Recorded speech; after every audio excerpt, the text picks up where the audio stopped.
Taib. Bismillahirrahmanirrahim. Assalamualaikum warahmatullahi wabarakatuh. Alhamdulillah wassalatu wassalamu ala Rasulillah. Hayakumullah bayyakum wa saddadani wa iyyakum alal khairi wal huda mahyina wa as'aluhu bimannihi wa karamih ay yaj'alani wa iyyakum min ahli al-ilmi wal qur'ani tadabbura wa fikha innahu ala kulli syai'in qadir wa bil ijabati jadir. Ayyuhal ikhwatul kiram, bapak dan ibu-ibu yang dirahmati oleh Allah Subhanahu wa taala, pada kesempatan kali ini kita insyaallah Subhanahu wa taala akan membahas sebuah tema. Tema ini tema penting, bersabarlah sampai bertemu Rasulullah SAW di telaganya. Dan ana bersyukur kepada Allah Subhanahu wa taala awalan wa akhirah, di awal perkara dan juga di akhir perkara, telah menjumpakan kita kembali di Masjid Haji Sudarto ini, Sarolangun, yang kedua kalinya. Dan ana jujur senang di sini gitu. Kenapa, Pak? Karena tempat nginapnya sebelah dengan masjid. Kalau safari dakwah tuh biasanya tuh ana tuh sana sini sana, wasahai gitu kan, dari hotel berangkat ke sana gitu kan, ini jauh banget gitu.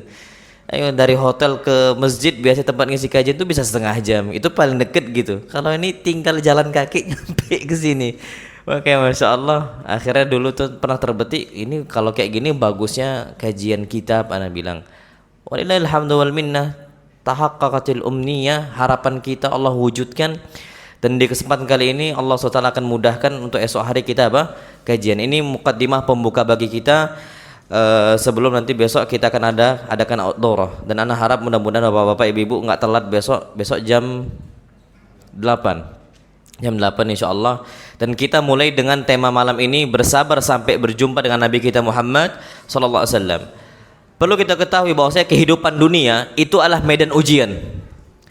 Kita diuji oleh Allah Subhanahu wa taala, yang mana dunia ini tempat diujinya seorang hamba, apakah dia berhasil dalam bersabar ataukah tidak. Semua manusia selama dia lahir di atas muka bumi ini pasti diuji. Ini sebagaimana yang Allah Subhanahu wa taala firmankan ketika menurunkan Nabi Adam alaihi salam dari surga menuju muka bumi ini. Apa kata Allah Subhanahu wa taala? Kondisinya fatashqa. Engkau wahai Adam akan merasakan sengsara.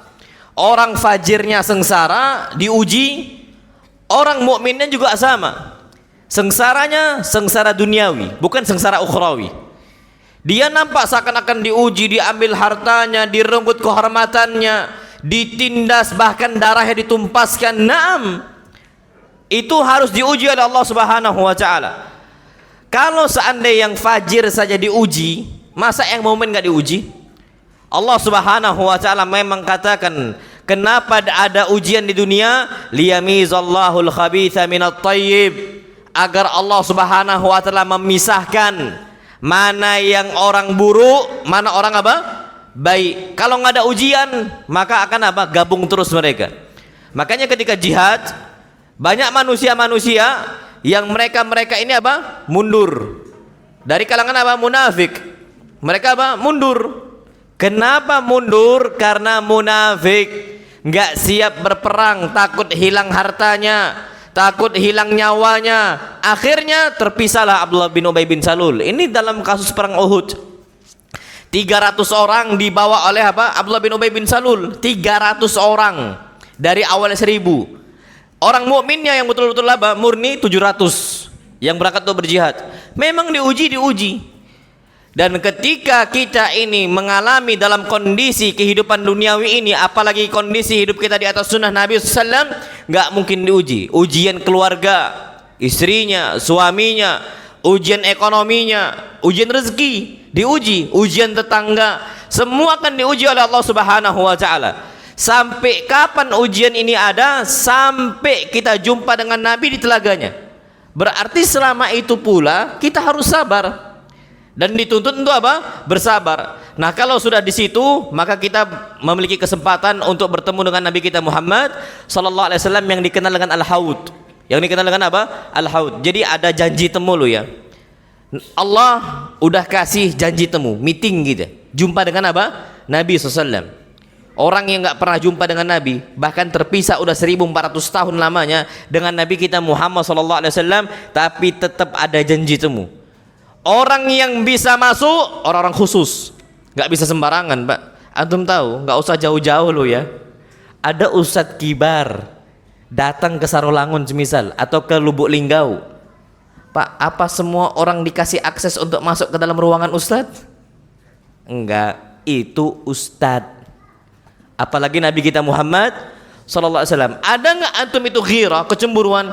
Waduh, masya Allah enak banget ya mereka bisa masuk, kami nggak bisa. Ada nggak kecemburuan di situ? Oh pasti ada. Dan ternyata akses itu nggak semua orang diberikan oleh Allah Subhanahu Wa Taala, nggak sembarangan. Yang bisa masuk, apa kata Nabi SAW? Fasbiru hatta talqauni alal haud. Sabarlah terus kalian sampai kalian masuk ke dalam telaga saya bersama saya. Berarti kuncinya apa? Sabar. Sabar dalam kondisi apa? Nanti akan Anda jelaskan. Sabar kondisinya sampai jumpa dengan Nabi kita Muhammad SAW. Maka inilah motivasi terbesar untuk terus kita itu bersabar sampai kita wafat. Selama kita belum wafat, jangan nggak sabar. Ujian itu pasti akan menimpa kita. Pasti, na'am pasti. Toib, yang pertama, kata Nabi kita Muhammad SAW, fasbiru, sabarlah kalian, hatta talqauni alal haud, sampai kalian jumpa dengan saya di telaga saya. Sabar dalam kondisi apa? Al-Imam Al-Qayyim rahimahullah, beliau mengatakan, sabar habsun nafsi anil jaza' wa tasakhut. Sabar menyabarkan atau menahan jiwa kita dari namanya sikap keluh kesah, wa tasakhut, dan marah terhadap takdir. Ini yang pertama. Makanya sekarang orang-orang kafir itu ngasih wasilah untuk umat Islam agar mereka berkeluh kesah, agar mereka ngeluh kepada makhluk tentang Khalik. Na'udzubillah. Dan ini terjadi, Pak. Antum lihat sosial media saat ini semua yang tersebar, Facebooknya, Instagramnya, status WA-nya, Twitternya atau X-nya. Ini mereka dikasih kelapangan untuk bisa akses itu platform gitu ya. Ternyata dipakai untuk berkeluh kesah. Lihat Facebook, sikit kena masalah ngadu di Facebook, kena masalah ngadu di IG, kena masalah ngadu status WA. Bahkan dulu itu, na'udzubillah, Facebook itu namanya bukan beranda saudara, bukan home, tapi wall Facebook. Wall Facebook, dinding Facebook, udah kayak dinding ratapan Yahudi. Sikit-sikit amang keluh kesah, sikit-sikit keluh kesah, na'udzubillah. Pak, Bu, ini perhatikan loh ya. Yang namanya sosial media itu bukan untuk berkeluh kesah, bukan untuk ngadu marah-marah tentang apa takdir Allah Subhanahu wa taala, bukan. Kita perlu tahu, Pak, sebesar-besarnya masalah yang kita terima, ujian yang kita terima, enggak sebesar ujian ustadz.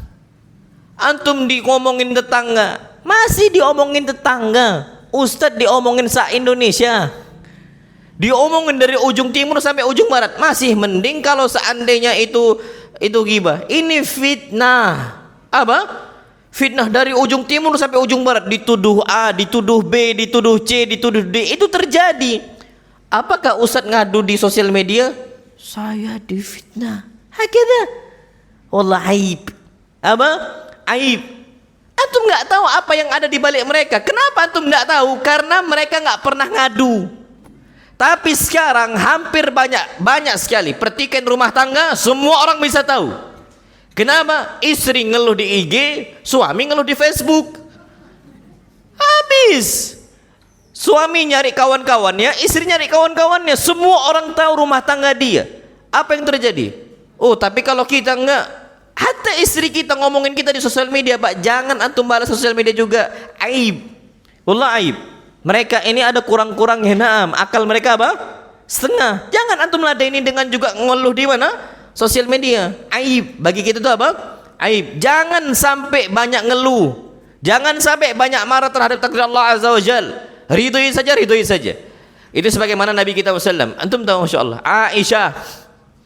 Aisyah radhiyallahu ta'ala anha itu sampai tidak tahu penderitaan Nabi ketika hari Taif. Padahal aslinya hari Taif itu Itu hari tragedi besar, kecelakaan bagi Nabi kita Muhammad SAW. Beliau luka, beliau dihina, beliau direndahkan, beliau ditumpaskan darahnya di saat itu. Tapi Aisyah nggak pernah tahu kondisi itu. Nabi SAW selalu diam. Kapan Aisyah tahu? Ketika Aisyah nanya untuk Nabi SAW, nunjukkan Nabi nggak cerita. Apa kata Aisyah? Ya Rasulullah, hal marra bika yaumun asyaddu min yaumi Uhud? Apakah pernah engkau merasakan hari yang lebih berat dibandingkan hari Uhud? Baru Nabi kasih tahu cerita itu. Tujuannya bukan untuk lain, itti'az wal i'tibar, agar kita ngambil mau'izah, ngambil pelajaran dari kasus Nabi di hari apa? Taif. Wa illa Nabi gak akan ceritakan. Aisyah buktinya baru tahu di saat itu. Gak tahu Aisyah rupanya hari Taif itu hari yang apa? Hari yang berat. Nabi SAW bersama Zaid ibn Haritha radhiyallahu ta'ala anhu. Ini menunjukkan harusnya kita jangan banyak berkeluh kesah. Jangan, Mbak, nggak usah. Dan antum lihat, belajar dari para ustadz, belajar dari para asatidzah yang mereka memiliki sikap hikmah, sikap bijak. Mereka nggak suka ngangkat hal-hal di sosial media. Mereka kalau bisa ngadunya cuma kepada siapa? Allah SWT. Ini sebagaimana Nabi aku mengatakan, innama ashku bathi wa huzni ilallah. Sesungguhnya saya ini hanya mengadu akan beratnya jiwa saya tentang kondisi kehidupan, ujian fitnahnya di dunia, dan kesulitan hidup saya hanya kepada Allah Subhanahu wa Ta'ala. Jadi yang pertama, sabar, tahan diri kita untuk tidak berkeluh kesah. Yang kedua, wa habsul lisani ani syakwa. Tahan lisan kita, jangan sampai kita itu cerita kecuali kepada selain Allah, kecuali kepada Allah SWT. Cerita ini penting loh Pak ya. Tapi cerita ke siapa kita? Ada kondisi orang-orang tuh ceritanya tuh salah tempat. Salah apa? Tempat. Sekarang orang tuh curhatnya ke siapa? Kalau seandainya kita sadar curhatnya kita itu hanya kepada Allah SWT, maka akan apa? Akan beres. Wa habsul jawarih an latumil hududi wa syakkil juyub. Kita itu menahan diri kita dari apa? Anggota tubuh kita dari namanya menampar-nampar apa? Wajah. Wasyakil juyub, dan merobek-robek pakaian. Dulu orang zaman dahulu, orang-orang jahiliyah, kapan suaminya meninggal itu nggak siap, nggak bisa sabar sampai robek pakaian, nampar-nampar wajah. Dia katakan, engkau zalim ya Allah. Na'udzubillah. Kenapa? Rasa takut dia, akidahnya akidah yang lemah. Dan ini pernah terjadi di salah satu ummahat. Ketika suami meninggal, kami mau hendak sholat di masjid yang besar di tempat kami. Mau disolatkan ini, Masya Allah, mau disolatkan. Ketika mau disolatkan, suami yang kan meninggal. Ini ummahat udah bercadar. Lupa nah bercadar atau enggak beliau ya waktu itu.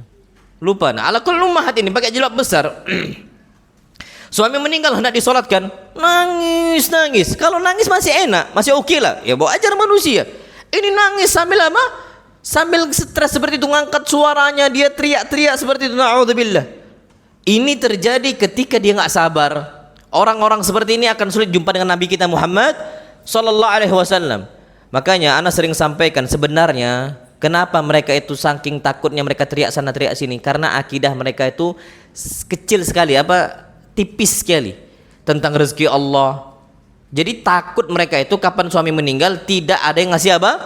Rezeki, atau sulit dapat rezeki. Ini yang sering ana tanamkan berkali-kali kepada ikhwah seluruhnya. Ana sampaikan, antum dari sekarang mulai tanamkan akidah ke istri kita, ke anak kita. Sampaikan, Dek, kapan abang meninggal, yang ngasih rezeki itu bukan abang.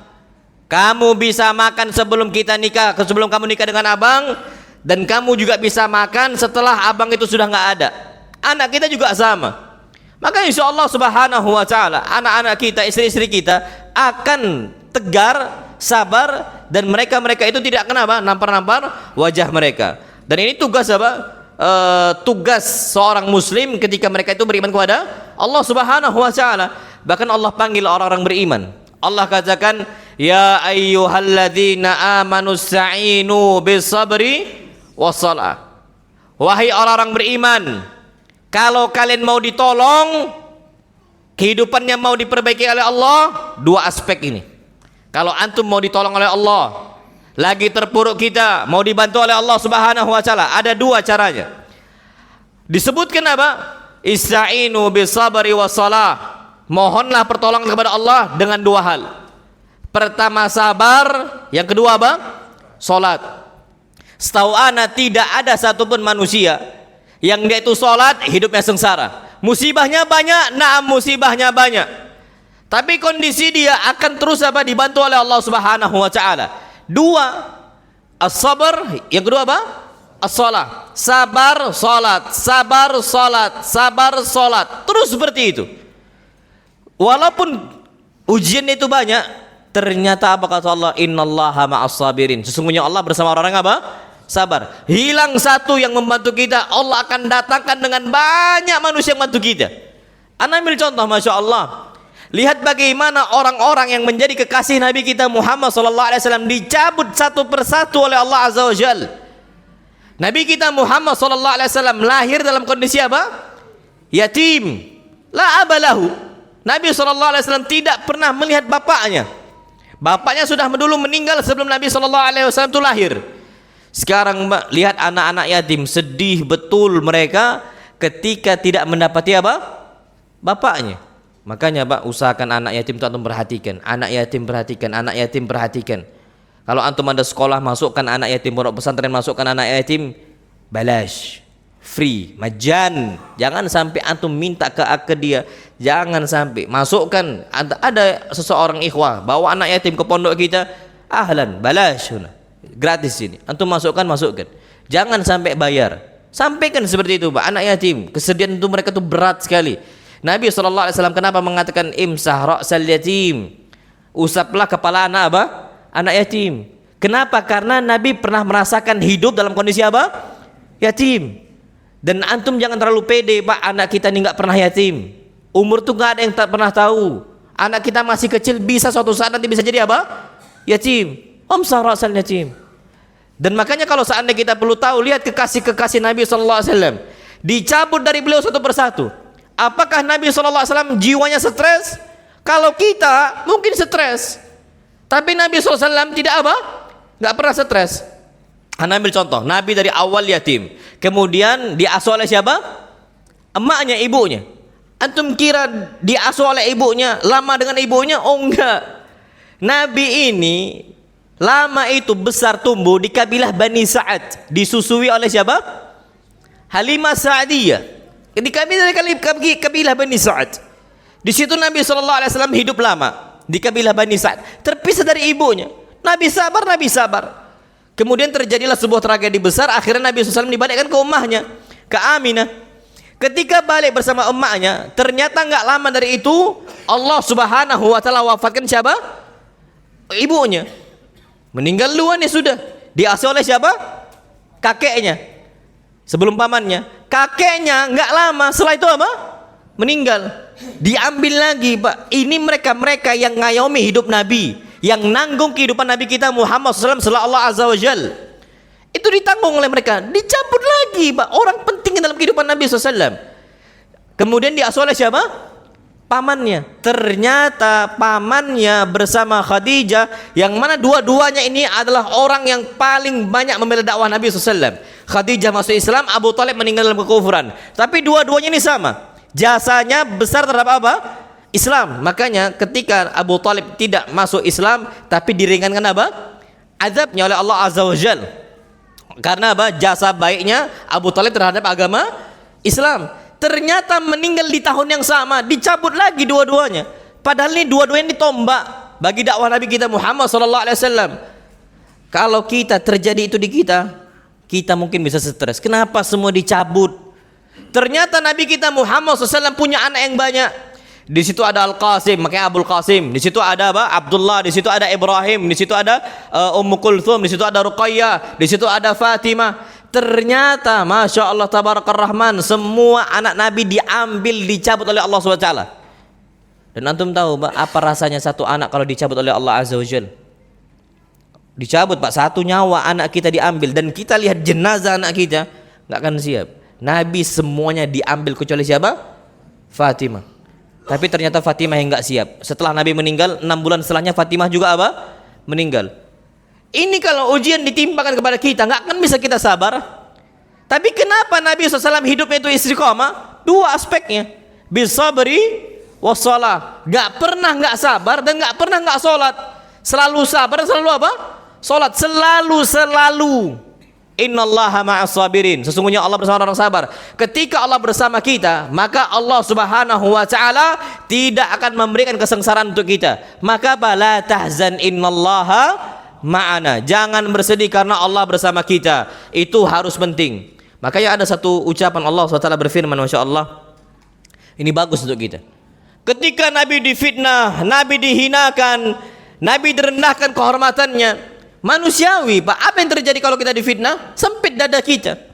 Manusiawi kalau seandainya kita dicela, sempit dada kita. Ternyata Pak, hal ini terjadi di Nabi kita Muhammad SAW. Apa kata Allah Subhanahu wa taala? Wa laqad na'lamu innahu yadiku sadruka bima yaqulun.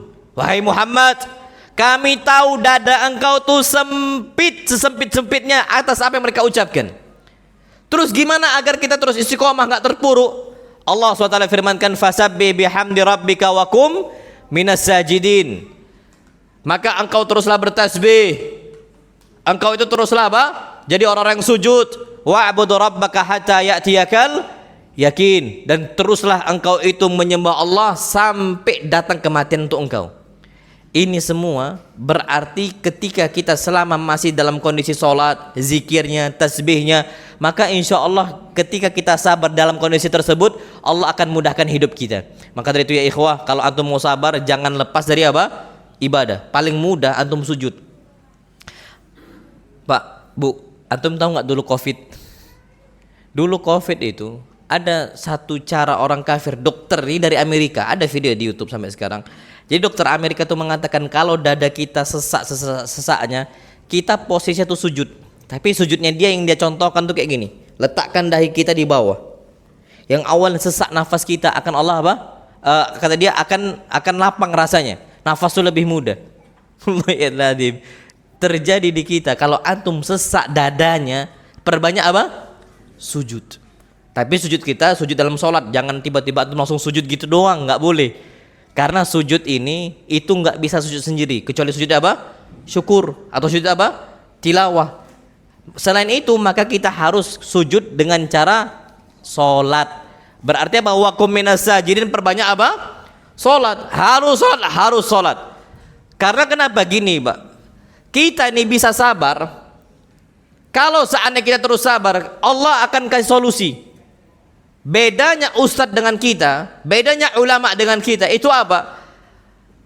Ustadznya kena musibah, cobaan rumah tangga semisal, atau cobaan tetangga semisal, atau cobaan ekonomi semisal, awamnya juga sama. Jangan antum kira ustadz ini nggak diuji. Apa yang antum rasakan, ustadznya apa? Rasakan sama, sim sama sudah. Sama sih haula, sama mereka semua. Nggak ada bedanya. Awamnya, ustadznya, ulamanya semua kena apa? Ujian. Tapi kenapa orang awamnya sulit sekali keluar dari masalah, sulit dapat solusi, ustadznya cepat selesai masalahnya. Rumah tangganya huru hara dalam kondisi semisal rezekinya orang udah betul-betul takut, ustadznya nyantai. Kok bisa, Pak? Naik pajak jadi berapa persen kemarin yang sempat ribut itu? 12% kan? Semua ribut. Antum kira 12% itu cuman untuk orang awam, ustadznya nggak kena? Kena juga. Tapi antum lihat ustadznya ada nggak sibuk sana sibuk sini? Atau sibuk nyembah kepada Allah SWT? Sibuk nyembah ustadznya. Mau naik kayak manapun kondisinya, mau sesulit apapun kondisinya, ustadz tuh sabar. Kok bisa seakan-akan ustadz tuh nggak ada masalah? Kuncinya hadis Nabi SAW. As-sabru dia, sabar itu adalah cahaya. Yang orang awam terus gelap, nggak tahu jalan keluar, ustadznya udah tahu jalan keluar. Karena apa? Terang. Ini Pak, kalau lampu ini mati, kita matikan, insya Allah nabrak kita. Mau keluar, itu karena kita tahu jalan keluar di situ. Tapi bisa nabrak, nggak tahu kita jalan keluar. Tapi ketika kita tahu ini jalan keluar gara-gara terang, cepat kita keluar. Makanya bedanya antara kita dengan para ulama, antara kita dengan Nabi SAW, ketika mereka bersabar. Solusi itu cepat dapat. Orang awam susah dapat karena nggak apa? Sabar. Maka terus sabar. Anda ambil contoh. Ini ringkas tapi nyata untuk kita. Aisyah, istri kesayangan Nabi yang paling Nabi cintai. Nabi SAW bahkan memuji Aisyah. Sampai kata Nabi SAW, Fadlu Aisyah ala sairin nisa kafal sarid ala sairit ta'am. Keutamaan Aisyah untuk seluruh wanita sebagaimana keutamaan sarid, makanan yang paling zen, makanan yang paling enak dibandingkan seluruh makanan. Aisyah yang paling unggul, yang paling tinggi. Ternyata istri kesayangan Nabi SAW lempar piring depan Nabi sampai apa? Pecah di hadapan tamu-tamunya. Tapi Pak, perkara rumah tangga Nabi ketika itu cepat nggak selesai? Cepat. Nabi SAW cuma mengatakan, gharat ummukum, ibu kalian sedang cemburu. Nggak apa-apa. Oh, coba kita, insya Allah sepekan dim-diman. Insya Allah apa? Sepekan apa? Dim-diman. Kamu dek tahu nggak itu? Abang itu masih ada tamu, masih ada ini, masih ada ini. Kamu bertindak kasar depan tamu abang. Masya Allah. Sepekan ribut. Nabi SAW dilempar piring. Pak, nggak usah hitungan hari, nggak usah hitungan hari, hitungan menit di saat itu selesai, nggak ribut lagi Aisyah. Makanya di sini bedanya, mereka dapat cahaya, kita nggak dapat apa? Cahaya. Yang mereka itu sabar, kita nggak sabar, akhirnya buntu. Ini yang anak sering sampaikan. Coba rata-rata perhatikan masalah rumah tangga, ujung-ujungnya cerai kan? Cerai. Kenapa nggak sabar? Bukan karena nggak bisa disatukan. Kalau nggak bisa disatukan, oke lah nggak bisa disatukan. Karena Nabi pernah menceraikan istrinya, tapi dirujuk balik gitu. Tapi ini masalahnya yang harusnya bisa selesai, yang harusnya kecil, tapi malah diapain? Dibesar-besarkan. Itulah sulitnya orang-orangnya apa? Yang tidak bersabar. Wallahu a'lam bissawab. Dan kemudian Ali ibn Abi Thalib radhiyallahu taala anhu pernah menyebutkan 3 jenis kesabaran agar kita jumpa dengan Nabi kita Muhammad sallallahu alaihi wasallam. Sabar yang pertama beliau katakan sabrun 'indal musibah wa sabrun 'ala ta'ah wa sabrun 'anil ma'siyah. Sabar ketika kena musibah. Kemudian yang kedua sabar di atas ketaatan. Yang ketiga sabar untuk tinggalkan apa? Maksiat. Sabar ketika musibah ini terjadi ketika awal hentakan. Kalau seandainya manusia itu tidak mau bersabar di awal hentakan musibah, sabar di akhir, pahala nggak dapat. Ini sebagaimana terjadi pada salah seorang wanita di zaman Nabi kita Muhammad SAW. Ada keluarganya yang baru meninggal, ditinggal wafat oleh apa? Suaminya. Tapi nggak disebutkan itu apakah suami atau apa. Ala keluarganya, bisa jadi putranya atau dan sebagainya. Ini wanita nangis di samping kuburan keluarganya, ditinggal wafat oleh keluarganya. Ketika nangis sampai apa teriak-teriak suaranya, Nabi SAW lewat di belakangnya. Apa kata Nabi kita Muhammad SAW? Ittaqillah wasbiri. Jangan seperti itu, sabarlah engkau dan takutlah kepada Allah Azza wa Jalla. Ini wanita dengan kondisi, dalam kondisi apa? Emosi, dia masih tinggi emosinya. Dia mengatakan ilaika anni. Nabi di belakangnya, dia enggak lihat Nabi. Ilaika anni. Menjauhlah engkau dari saya. Fa innaka lam tusab bi musibati. Musibah engkau tidak seperti musibah saya. Ya Allah. Padahal musibah Nabi, semua anaknya itu lepas, Masya Allah. Dari Nabi SAW ketika Nabi masih apa? Hidup. Lebih berat Nabi musibahnya atau ini wanita? Nabi. Tapi dengan gampang ini mengatakan ilaika anni. Menjauhlah engkau dari saya. Fa innaka lam tusab bi musibati. Musibah saya tidak seperti musibah saya. Musibah engkau tidak seperti musibah saya. Akhirnya Nabi SAW cuma diam. Nabi nggak ladeni. Maka ini penting, Pak. Wanita itu jangan diladenin. Nabi nggak ladenin, Mbak, ini wanita. Makanya saran anak, kalau antum punya istri mulutnya udah mulai mancung, jangan diladeni. Percayalah sama anak, nggak akan beres masalah. Nggak akan beres. Nabi ngeladenin nih nggak akan beres. Perempuan, Pak, agak ya hilang setengah akalnya. Hilang setengah akalnya. Itu mau kita ladenin. Makanya kan ada istilah kita sing waras sing ngalah kan. Pak, masa kita mau turunkan derajat kita, Pak? Makanya singa itu nggak pernah ngaung depan tikus. Bukan berarti istri kita tikus, bukan. Tapi beda derajatnya. Kita ini tinggi, mereka itu memang di bawah akalnya, nggak bisa diladenin. Nabi SAW, setahu ana, antum ceklah hadis-hadis Nabi, tidak pernah Nabi ladenin istrinya sampai seterusnya. Nggak pernah. Minimal Nabi itu diam. Solusi yang paling ampuh itu apa? Diam. Nabi diamkan. Sudah, kalau dia mau kayak gitu diam. Nabi SAW lewat di belakangnya, Nabi teruskan. Ketika itu para sahabat kembali lagi ke wanita ini. Apa kata para sahabat? Innahu Rasulullah. Yang engkau katakan tadi, itu yang ngomong tuh Rasul. Rasul kata dia. Rasul. Langsung khawatir dia datang ke rumah Nabi kita Muhammad sallallahu alaihi wasallam.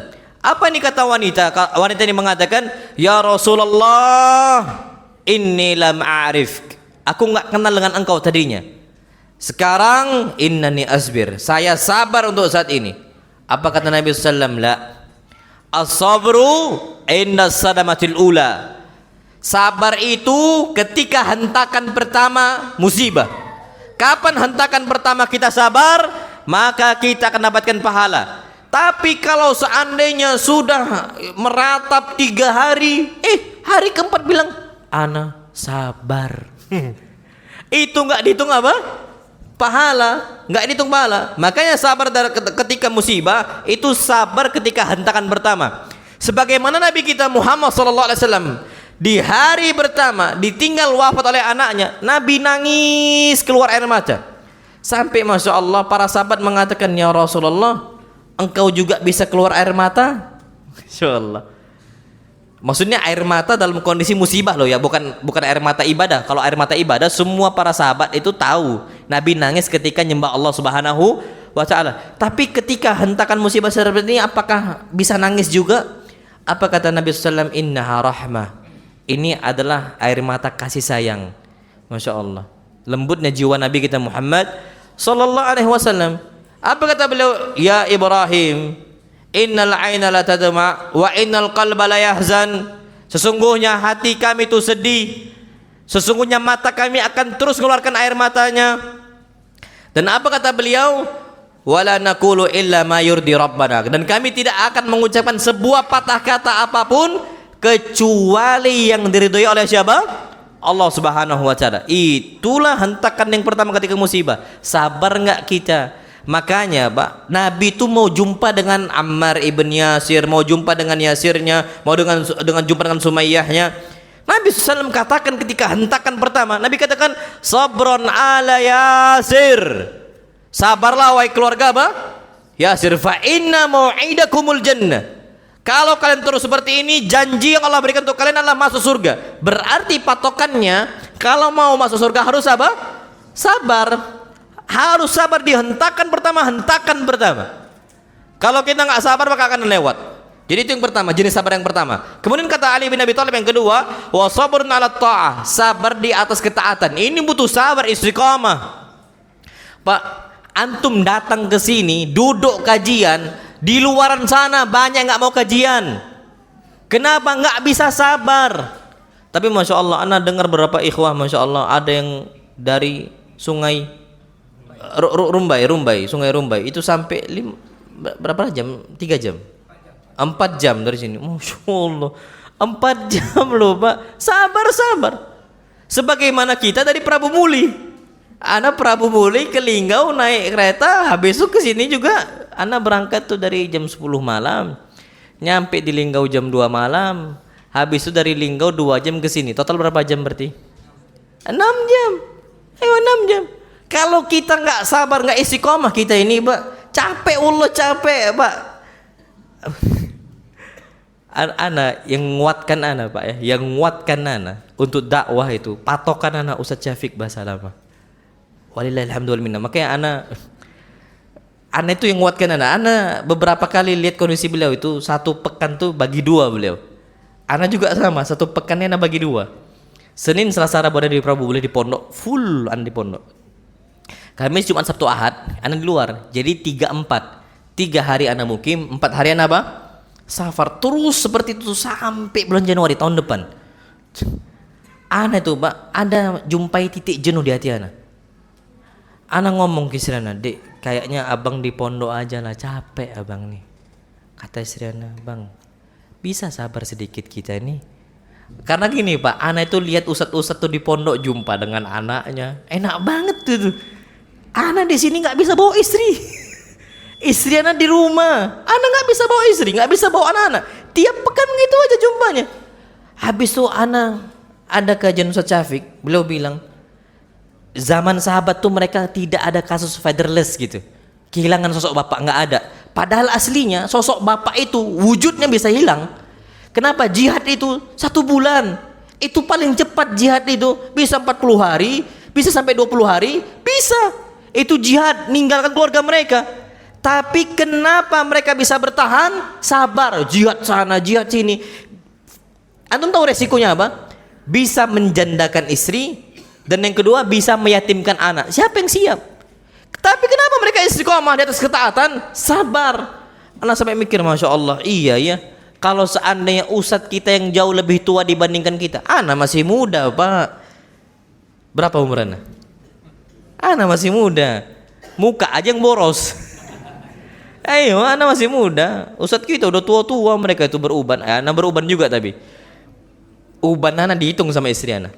2 tahun yang lalu kalau nggak salah anak, itu 36 uban anak. 36, Masya. Kenapa? Mungkin karena capek juga gitu, karena capek. Tapi alhamdulillah anak masih muda. Umur anak tuh nggak usah lah ya kasih tau ya. Alhamdulillah masih muda. Anak lihat ustadz kita nih, ustadz dokter ini semangat sana sini. Anak yang masih sehat loh ya. Kok malah milih untuk apa? Untuk netap di tempat kita, nggak keluar, nggak mau capek. Oh nggak bisa. Akhirnya semangat lagi. Termasuk yang nyemangatin anak ya istri anak. Kalau bukan sebab istri anak mungkin udah lepas juga anak dari sini. Tapi karena dibantu, disokong oleh istri anak, pakai ketika lagi safar pun ditelepon, bang semangat loh bang ya, bang semangat. Umi anak juga sama. Umi anak yang di Solo selalu nelpon. Nak yang semangat dakwahnya nak. Karena memang kapan anak berangkat mereka dapat pahalanya. Mereka dapat apa? Pahalanya. Anak tuh pernah di titik jenuh gitu ya. Ya ustadz manusia pernah di titik jenuh. Kalau anak jenuh nggak kajian, lepas. Yang nyemangatin siapa? Istri anak, keluarga anak. Semangat lagi, naik lagi, bangkit lagi. Dan itu terjadi Pak sama manusia manapun gitu. Sama manusia manapun, karena kita bukan malaikat. Kita ini manusia biasa. Sebagaimana para sahabat ada titik jenuhnya, ada futur. Titik jenuh namanya apa? Futur. Tapi titik jenuh futur ini nggak terlalu lama. Makanya lucu kalau futurnya manusia itu sampai setahun. Dulu kenal sunnah, semangat kajian, Covid, nggak pernah balik lagi untuk apa? Kajian. Futur titik jenuh itu kelamaan. Itu bukan lagi futur namanya, tapi udah belok. Udah apa? Belok, udah nggak nampak lagi di kajian. Itu yang kedua. Yang ketiga, wasabarun anil maksiyah. Sabar untuk tinggalkan apa? Maksiat. Pak, wallahil adzim, sekarang kita ini dipaparkan dengan fitnah, banyak sekali kemungkaran. Bisa nggak kita sabar? Di saat ini Pak, belum ada zina pinggir jalan, belum ada zina dilegalkan, ditampakkan di halayak ramai. Setahu ana belum ada loh Pak, setahu ana belum ada. Tapi nanti di akhir zaman zina pun pinggir jalan, depan orang lihat. Di akhir zaman udah itu Pak. Kita di saat ini zaman fitnah, harus bisa sabar dari maksiat. Kalau nggak lepas agama kita. Hatta Nabi kita SAW mengatakan nanti akan muncul di akhir zaman kemungkaran besar. Termasuk apa? Wantisyaru zina, kata Nabi. Tersebarnya banyak apa? Perzinaan. Sampai apa kata Nabi SAW? Hatta yaftarisha ar-rajulu 'alal imra'ah kama yaftarishul himar 'alal himar. Sebagai nanti akan ada laki-laki bersetubuh dengan wanita, ditunggangi pinggir jalan sebagaimana himar mengawini betina pinggir jalan. Apa kata Nabi SAW? Wa khiyaruhum, sebaik-baik mereka orang-orang yang mengingatkan law waraita wara'a jidar. Kalau engkau mau berzina, berzinalah, tapi tolong balik tembok. Masya Allah, gitu ngomongnya. Saking nggak bisa lagi diingkari. Sekarang Pak antum bisa ngingkari tempat-tempat lokalisasi?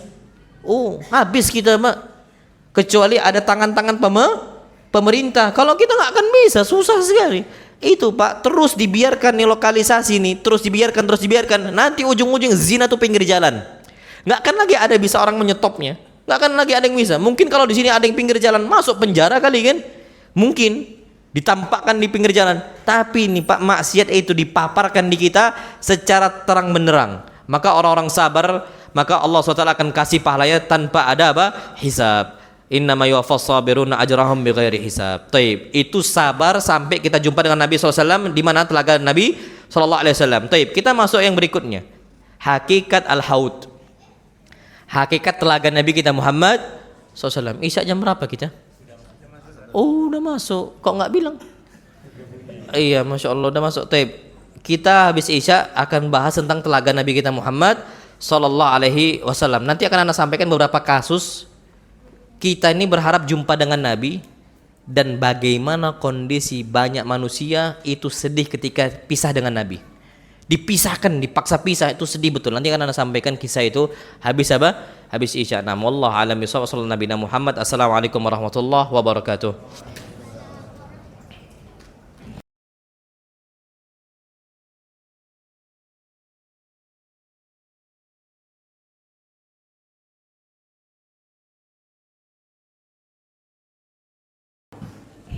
Taib. Bismillahirrahmanirrahim. Assalamualaikum warahmatullahi wabarakatuh. Alhamdulillah wassalatu wassalamu ala Rasulillah. Taib, Bapak, Ibu-ibu yang dirahmati oleh Allah SWT. Kita masuk ke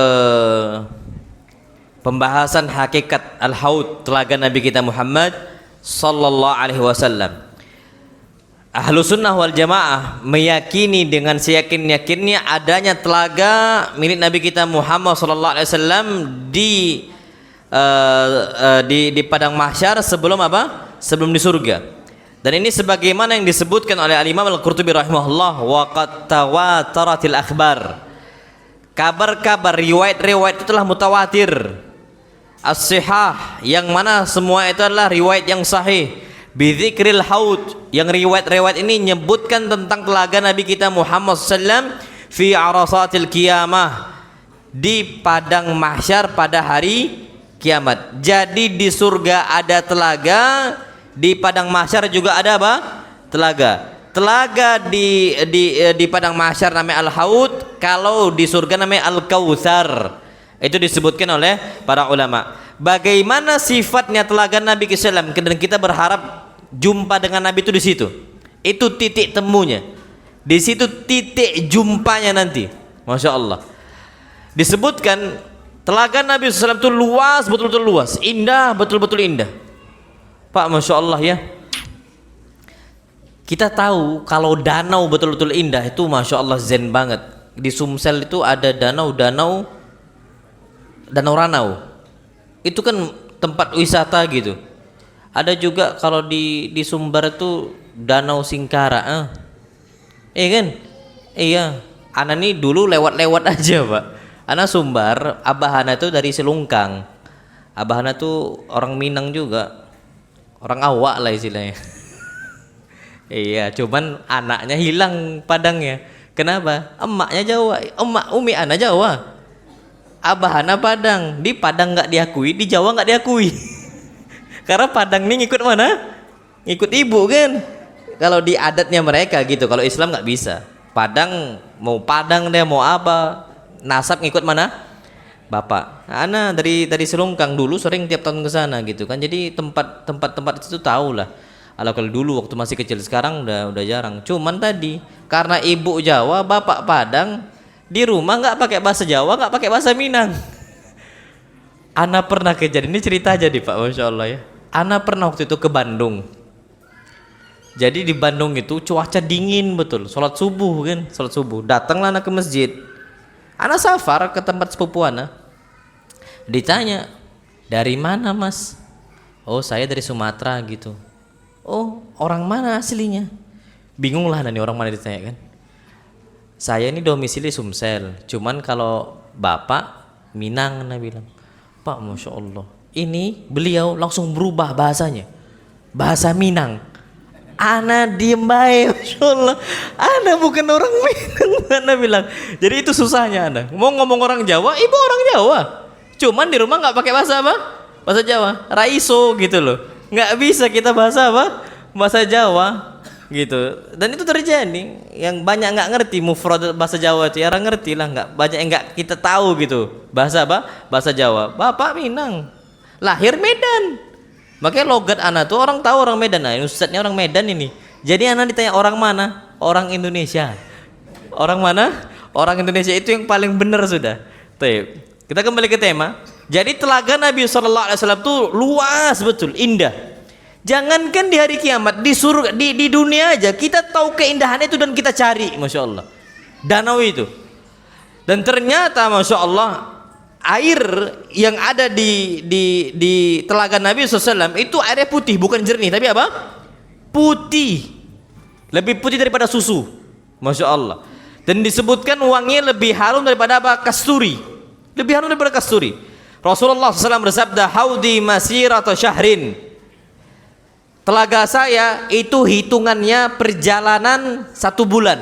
Kalau zaman dahulu hitungan itu tuh nggak pakai jarak kilometer, tapi pakainya hitungan waktu. Kalau di zaman dulu 1 hari 1 malam hitungan itu 80 km.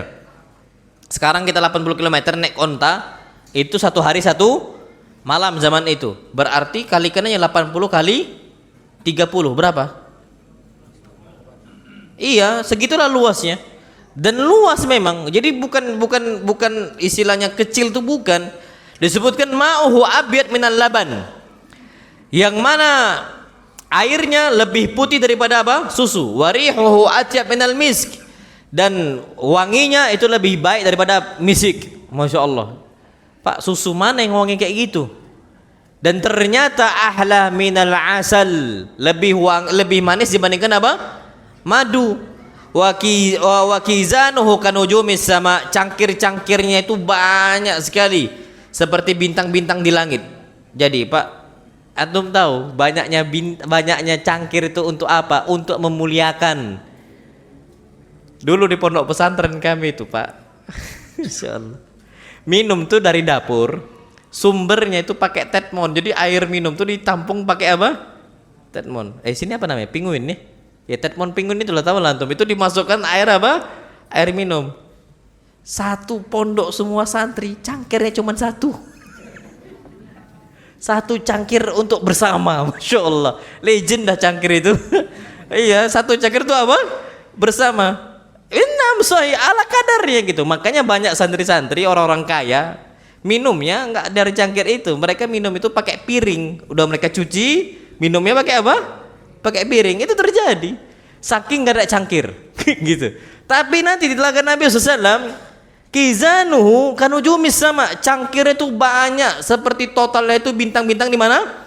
Di langit. Kita minum, Masya Allah. Dan ternyata orang yang minum di situ nggak akan haus selama-lamanya. Kita ini Pak minum sekali bisa haus, minum lagi haus, minum lagi haus. Nanti kalau kita minum sekali, man syariba minha fala yadhma abada. Orang minum sekali di situ nggak akan pernah haus sama sekali. Dan itu terjadi di padang mahsyar sebelum sirat. Sebelum apa? Sirat. Nanti kan di akhir nih Pak, penghujungnya itu sirat. Immal jannah wa imman nar. Bisa jadi masuk surga, bisa jadi masuk apa? Neraka. Dan disebutkan oleh Imam Ibnu Taimiyah rahimahullah dalam Majmu' al-Fatawa, wal haudu qabla sirat. Al-haud itu ada sebelum apa? Sirat. Sebelum kita naik ke sirat, maka kita apa? Dipersilahkan untuk minum dari telaga Nabi kita Muhammad sallallahu alaihi wasallam. Dan disebutkan Masya Allah, sumber air dari telaga Nabi SAW di Al-Haud itu dari sungai Al-Kautsar di surga. Masya Allah. Jadi memang dialirkan oleh Allah SWT dari surga menuju apa? Padang mahsyar. Ini sebagaimana hadis Nabi kita Muhammad SAW tentang Al-Kautsar, yashkhabu fihi mizabani minal jannah, mengalir ke dalam apa? Telaga Al-Kautsar itu pancuran dari surganya Allah Subhanahu wa taala. Memang dialirkan oleh Allah Subhanahu wa taala. Maka setiap nabi itu ada telaganya masing-masing. Tapi nanti telaga yang paling jadi favorit telaga Nabi kita Muhammad sallallahu alaihi wasallam. Setiap nabi itu ada telaga, tapi telaga yang paling favorit itu telaga Nabi kita sallallahu alaihi wasallam. Disebutkan oleh beliau, inna likulli nabiyyin haudan. Setiap nabi itu ada apa?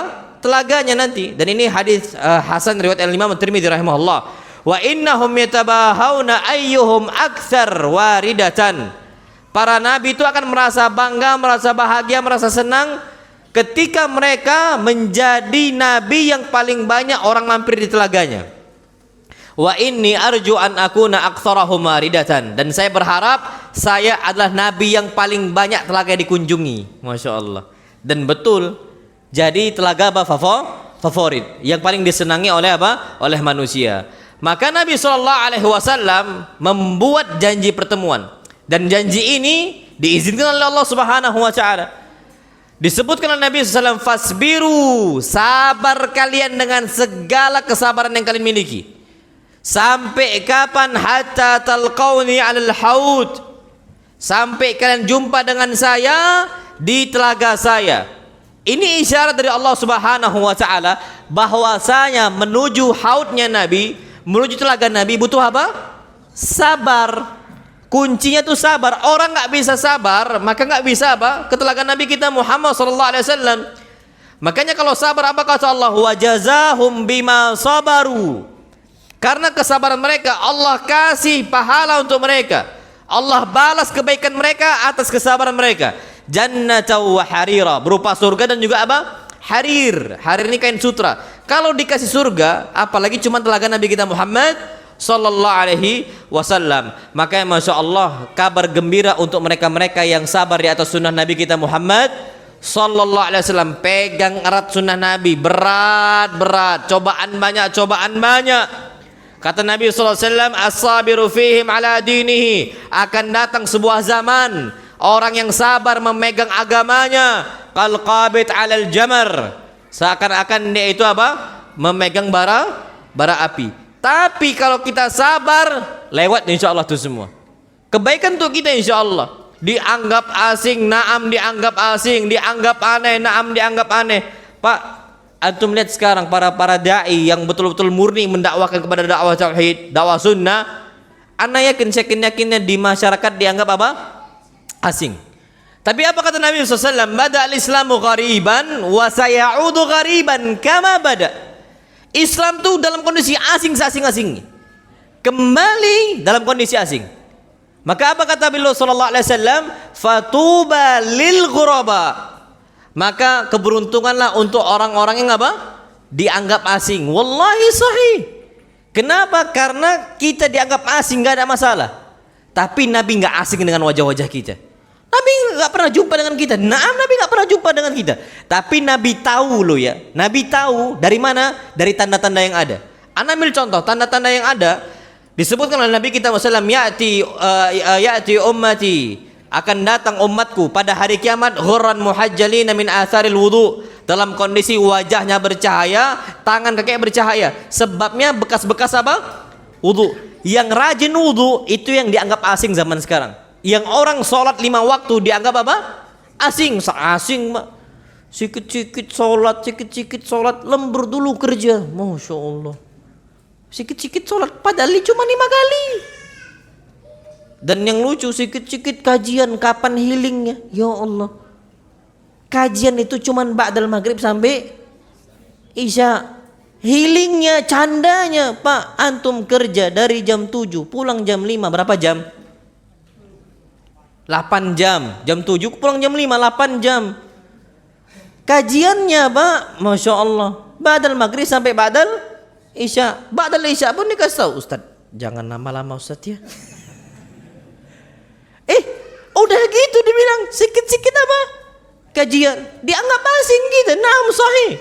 Tapi mereka-mereka yang dianggap asing nanti, yang akan dikasih akses oleh Allah Azza wa Jalla untuk jumpa dengan Nabi kita Muhammad sallallahu alaihi wasallam, karena nanti akan terjadi pengusiran.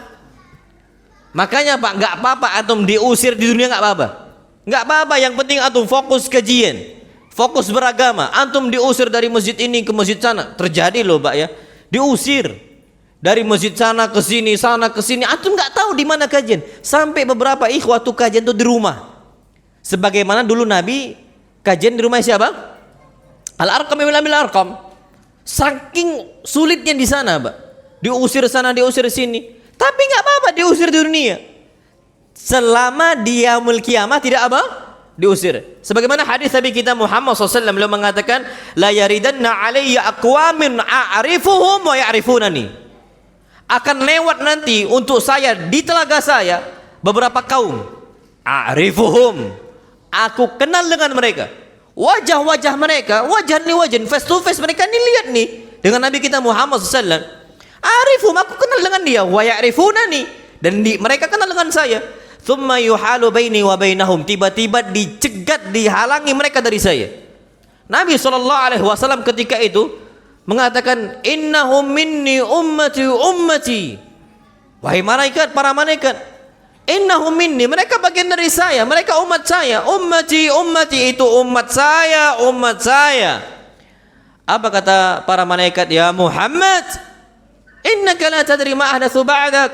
Engkau enggak tahu apa yang mereka kerjakan setelah kau meninggal. Mereka buat ibadah baru. Hadis Nabi, ahdatsu ba'dak. Mereka buat ibadah apa? Baru. Fa aqulu suhkan suhkan liman ghayyara ba'di. Celakalah, celakalah untuk orang yang merubah agama saya setelah saya meninggal. Masya Allah. Diingatkan oleh Nabi kita Muhammad Sallallahu Alaihi Wasallam. Makanya Pak, jangan sampai kita menjadi orang-orang dihalangi oleh Allah Azza wa Jalla jumpa dengan Nabi kita Muhammad SAW. Makanya Masya Allah, jangan sampai antum merubah Pak. Cukup kita beribadah nih.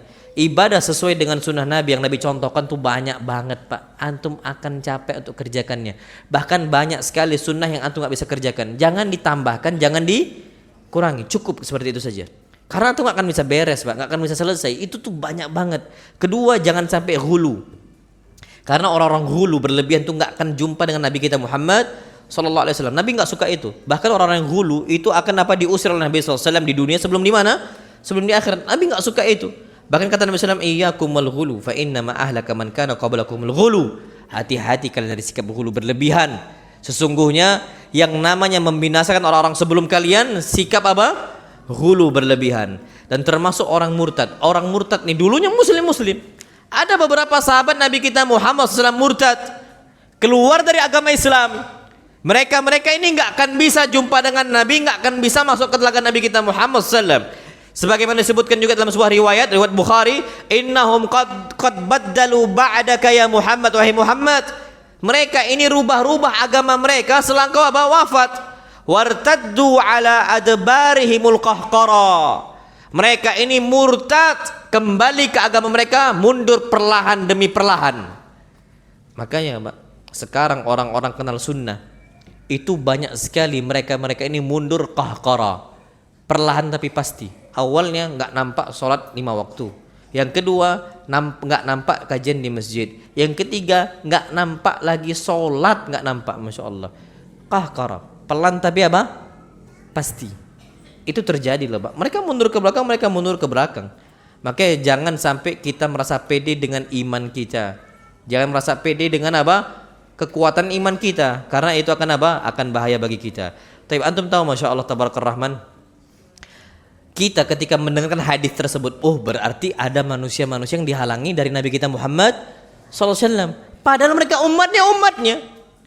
Makanya Pak, Masya Allah, kalau ternyata manusia saja yang pernah jumpa dengan Nabi, tahu kondisi Nabi, mereka nggak siap pisah dengan Nabi, harusnya kita nggak siap pisah dengan Nabi SAW. Nggak siap kalau seandainya dihalangi untuk jumpa dengan Nabi kita Muhammad SAW. Pak, Bu, tahu nggak kondisi kalau kita memasukkan anak kita ke pondok pesantren?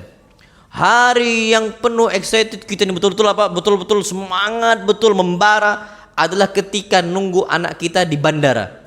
Kita ingin melihat wajah apa? Anak kita yang awalnya di pondok pesantren sampai 6 bulan. Pulang, itulah momen yang paling ditunggu-tunggu. Jumpa dengan apa? Anak kita.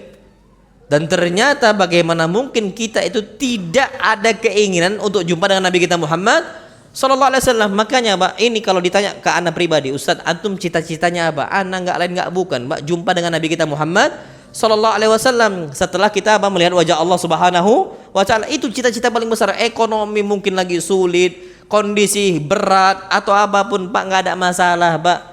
Selama kita ini enggak dimurkai oleh Allah Subhanahu wa Ta'ala, illam yakun bika alayya ghadabun fala ubali. Selama Allah enggak murka dengan kita, Nabi enggak murka dengan kita, la ubali, enggak ada urusan bagi kita, Pak. Kondisi sulit dan sebagainya. Karena itu cita-cita terbesar bagi umat Islam. Bagaimana mereka berharap enggak dipisahkan dari Nabi kita Muhammad SAW. Ada satu kisah, Masya Allah, jangankan manusia, benda saja kapan pisah dengan Nabi nangis. Dulu Nabi kita Muhammad SAW ada mimbar Jumat. Ada mimbar Jumat. Mimbar tuh apa ya, podium kayak gini, Pak.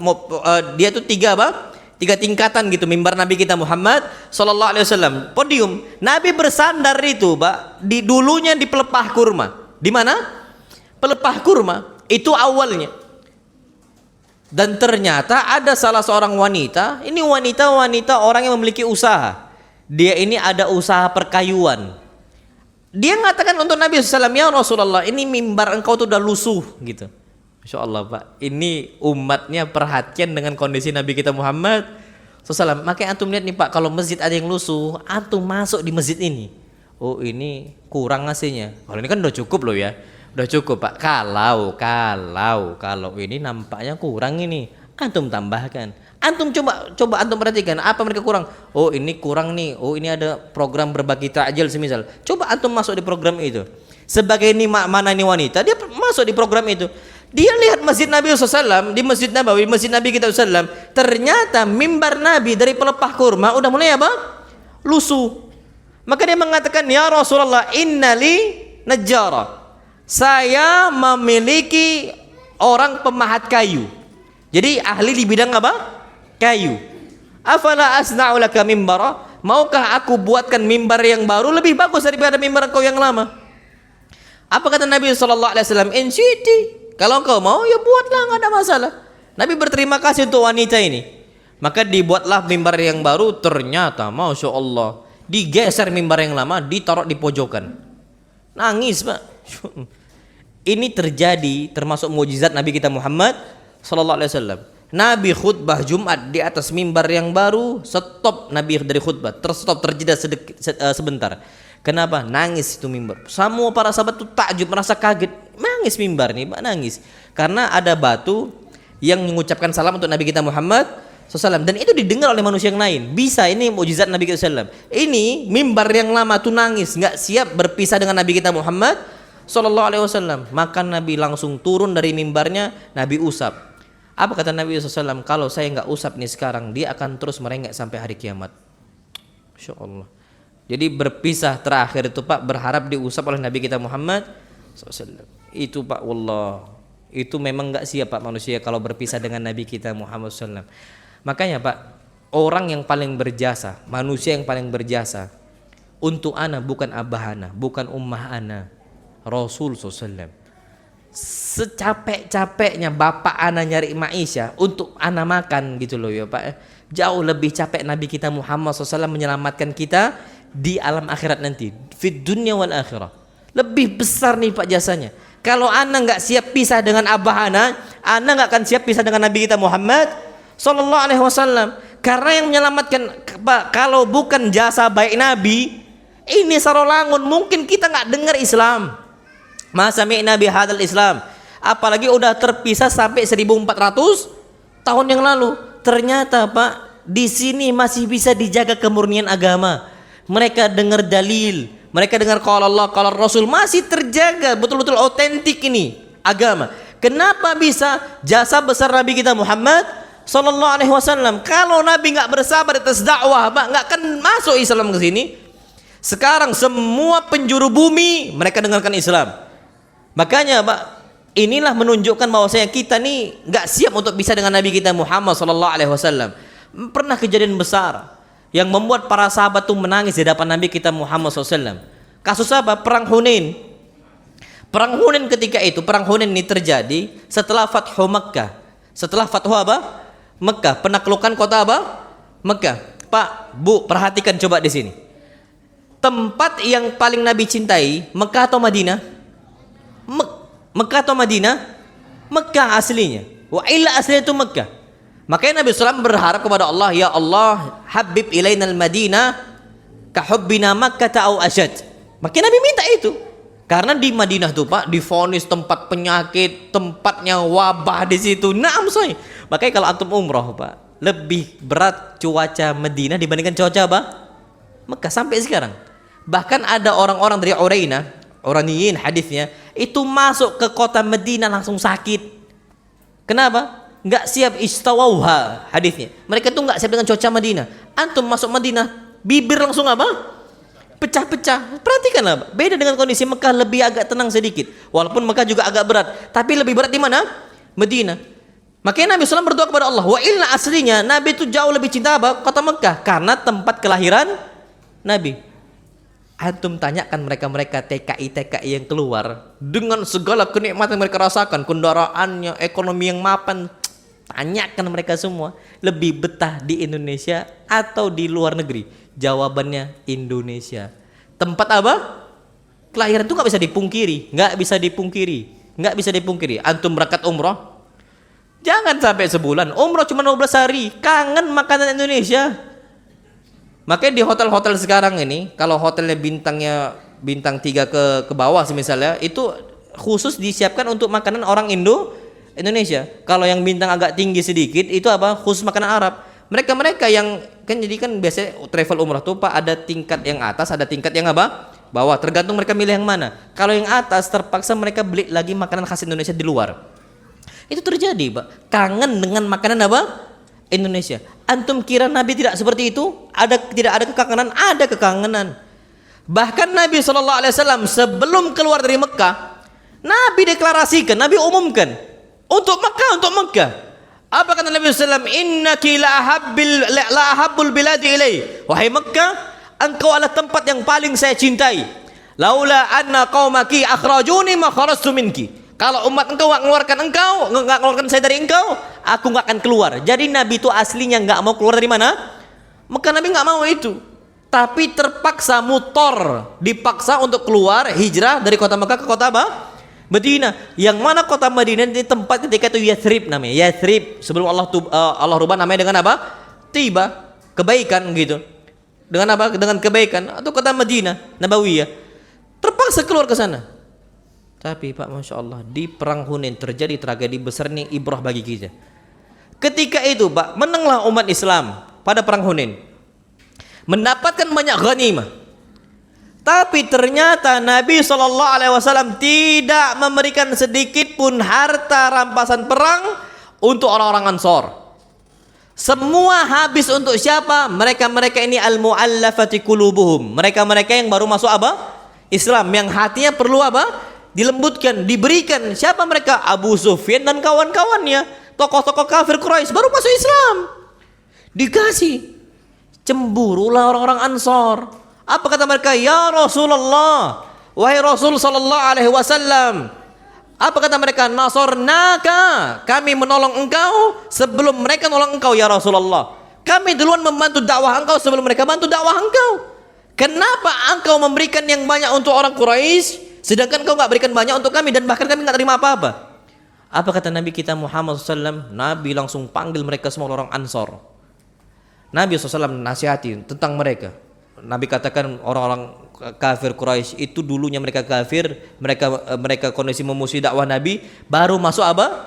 Islam. Dilembutkan hatinya kata Nabi SAW. Nabi terakhir potongan hadisnya, ini membuat para sahabat itu nangis. Apa kata Nabi SAW? Atardawna an yadhhaba haula'i bi amwalihim wa aghnamihim. Maukah kalian mereka ini berangkat membawa dunianya, hartanya mereka bawa, kambing-kambingan mereka bawa. Wa tadhhabuna antum ila rihalikum binabiyyikum. Tapi kalian bawa nabi kalian sekarang, saya kalian bawa ke kampung kalian balik. Padahal Nabi SAW aslinya lebih cinta kota apa? Mekah. Tapi faktanya Nabi meninggal di mana? Madinah atau Mekah? Madinah. Pak, kalau Nabi udah menaklukkan kota Mekah, bisa nggak Nabi balik kira-kira? Bisa. Kan udah ditaklukkan. Bahkan kata Nabi, la hijrata ba'dal fath. Tidak lagi ada hijrah setelah ditaklukkan kota Mekah. Nggak boleh keluar dari kota apa? Mekah. Tapi Nabi SAW meninggal di kota Mekah. Meninggal di kota Madinah. Apa kata beliau? Wa tardawna antum wa tadhhabuna antum ila rihalikum binabiyikum. Kalian mau nggak bawa nih nabi kalian ke Madinah, kampung kalian? Mereka langsung nangis. Apa kata mereka? Radina bi Rasulillah, kami ridho bawa nabi kita Muhammad SAW. Digandeng tuh Nabi SAW dibawa ke kota Madinah, mereka nggak bawa harta sama sekali. Hilang harta Pak. Yang penting jumpa dengan nabi kita Muhammad Sallallahu Alaihi Wasallam. Wajar Pak ketika itu Umar ibn Khattab nangis ditinggal wafat oleh Nabi kita Muhammad SAW. Abu Bakarnya Umar, bahkan Umar tuh nggak siap. Wallahi nggak siap. Apa kata Umar ibn Khattab? Man qala inna Muhammadun qad mat adrib unuqah. Yang mengatakan bahwa Muhammad sudah meninggal, aku akan penggal apa? Kepalanya. Nggak siap pisah dengan Nabi kita Muhammad SAW. Sedih Pak, wallah sedih. Apa kata beliau? Kata Umar ibn Khattab, ini saking kalapnya Umar. Zahaba Rasulullah sallallahu alaihi wasallam ila rabbih kama zahaba Musa ila rabbih. Muhammad itu pergi menuju Allah Subhanahu wa taala cuman sebentar saja, sebagaimana Musa berkhalwat 40 malam kepada Allah Subhanahu wa taala, akan balik lagi. Lupa Pak, kalapnya Umar ada satu ayat, apa kata Allah Subhanahu wa taala, ini disampaikan oleh Abu Bakar, innaka mayyitun wa innahum mayyitun, wahai Muhammad engkau itu akan wafat dan mereka juga akan wafat. Barulah Umar ibn Khattab ridho. Kenapa bisa seperti itu? Enggak siap jumpa, tidak siap berpisah dengan Nabi kita Muhammad SAW, enggak jumpa lagi dengan Nabi SAW, itu enggak siap. Ada salah seorang sahabat, Masya Allah, ini juga sedih betul sahabat ini. Kenapa? Terpaksa tidak bisa mendekat dari Nabi kita Muhammad SAW. Kasusnya siapa? Wahsy. Wahsy ini pembunuh siapa? Paman Nabi SAW, Hamzah. Dan ketika itu dakwah Islam kuat pertama kali sebabnya Hamzah, kemudian kedua Umar bin Khattab. Hamzah lah paman Nabi SAW yang membela dakwah Nabi kita Muhammad SAW. Ketika perang Uhud meninggal siapa? Hamzah.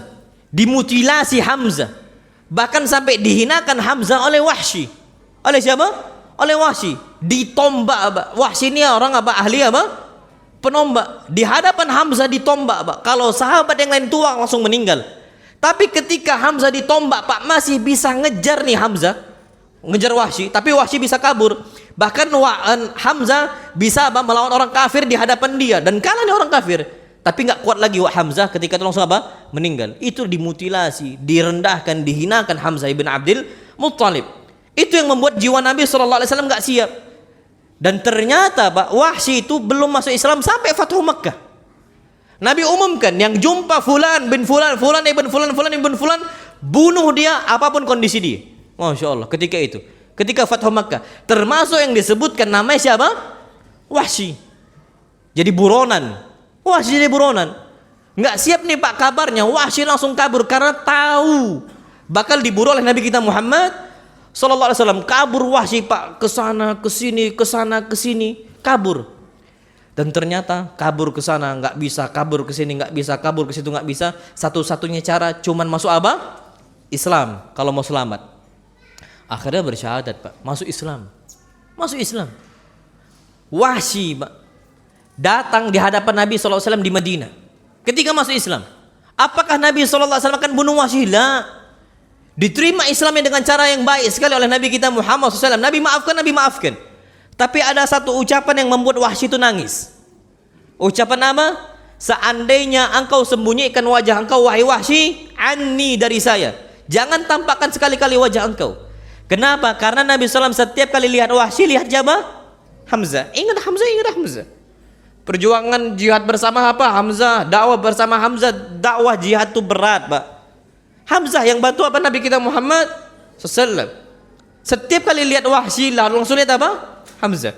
Maka yang Wahsy ketika udah masuk Islam Pak, ikut kajian bersama Nabi, balik tembok. Itu sedih Wahsy. Apa kondisi kita Pak? Kalau dengan kondisi kita seperti Wahsy, terpaksa di dunia dipisahkan, sebelum di mana? Di akhirat. Tapi Wahsy Pak bukan malah marah di hadapan Nabi SAW. Fa aslama fa hasuna islamu. Masuk Islam dan Islam yang Wahsy semakin apa? Membaik. Tapi dia mau menebus kesalahan dia yang lama. Dia buru ketika itu di zamannya siapa? Abu Bakar As-Siddiq. Ketika itu dianjurkan untuk berjihad dan dicari Musailamah Al-Kadzdzab, seorang nabi palsu dan disebutkan Dajjal minad Dajajilah. Orang Dajjal termasuk pendusta besar, Musailamah Al-Kadzdzab. Akhirnya Pak, saking berusahanya menebus kesalahan itu Pak, Wahsy itu membunuh siapa? Musailamah Al-Kadzdzab. Walaupun tidak disaksikan oleh Nabi kita Muhammad SAW, tapi Allah yang bersaksi. Nabi nggak lihat Wahsy membunuh siapa? Musailamah Al-Kadzdzab. Tapi yang dia cari adalah ridhonya Allah Subhanahu wa Ta'ala. Ditebus kesalahan itu Pak. Nggak siap berpisah dengan Nabi kita Muhammad SAW. Tahu salah. Dan ini kondisi kita Pak.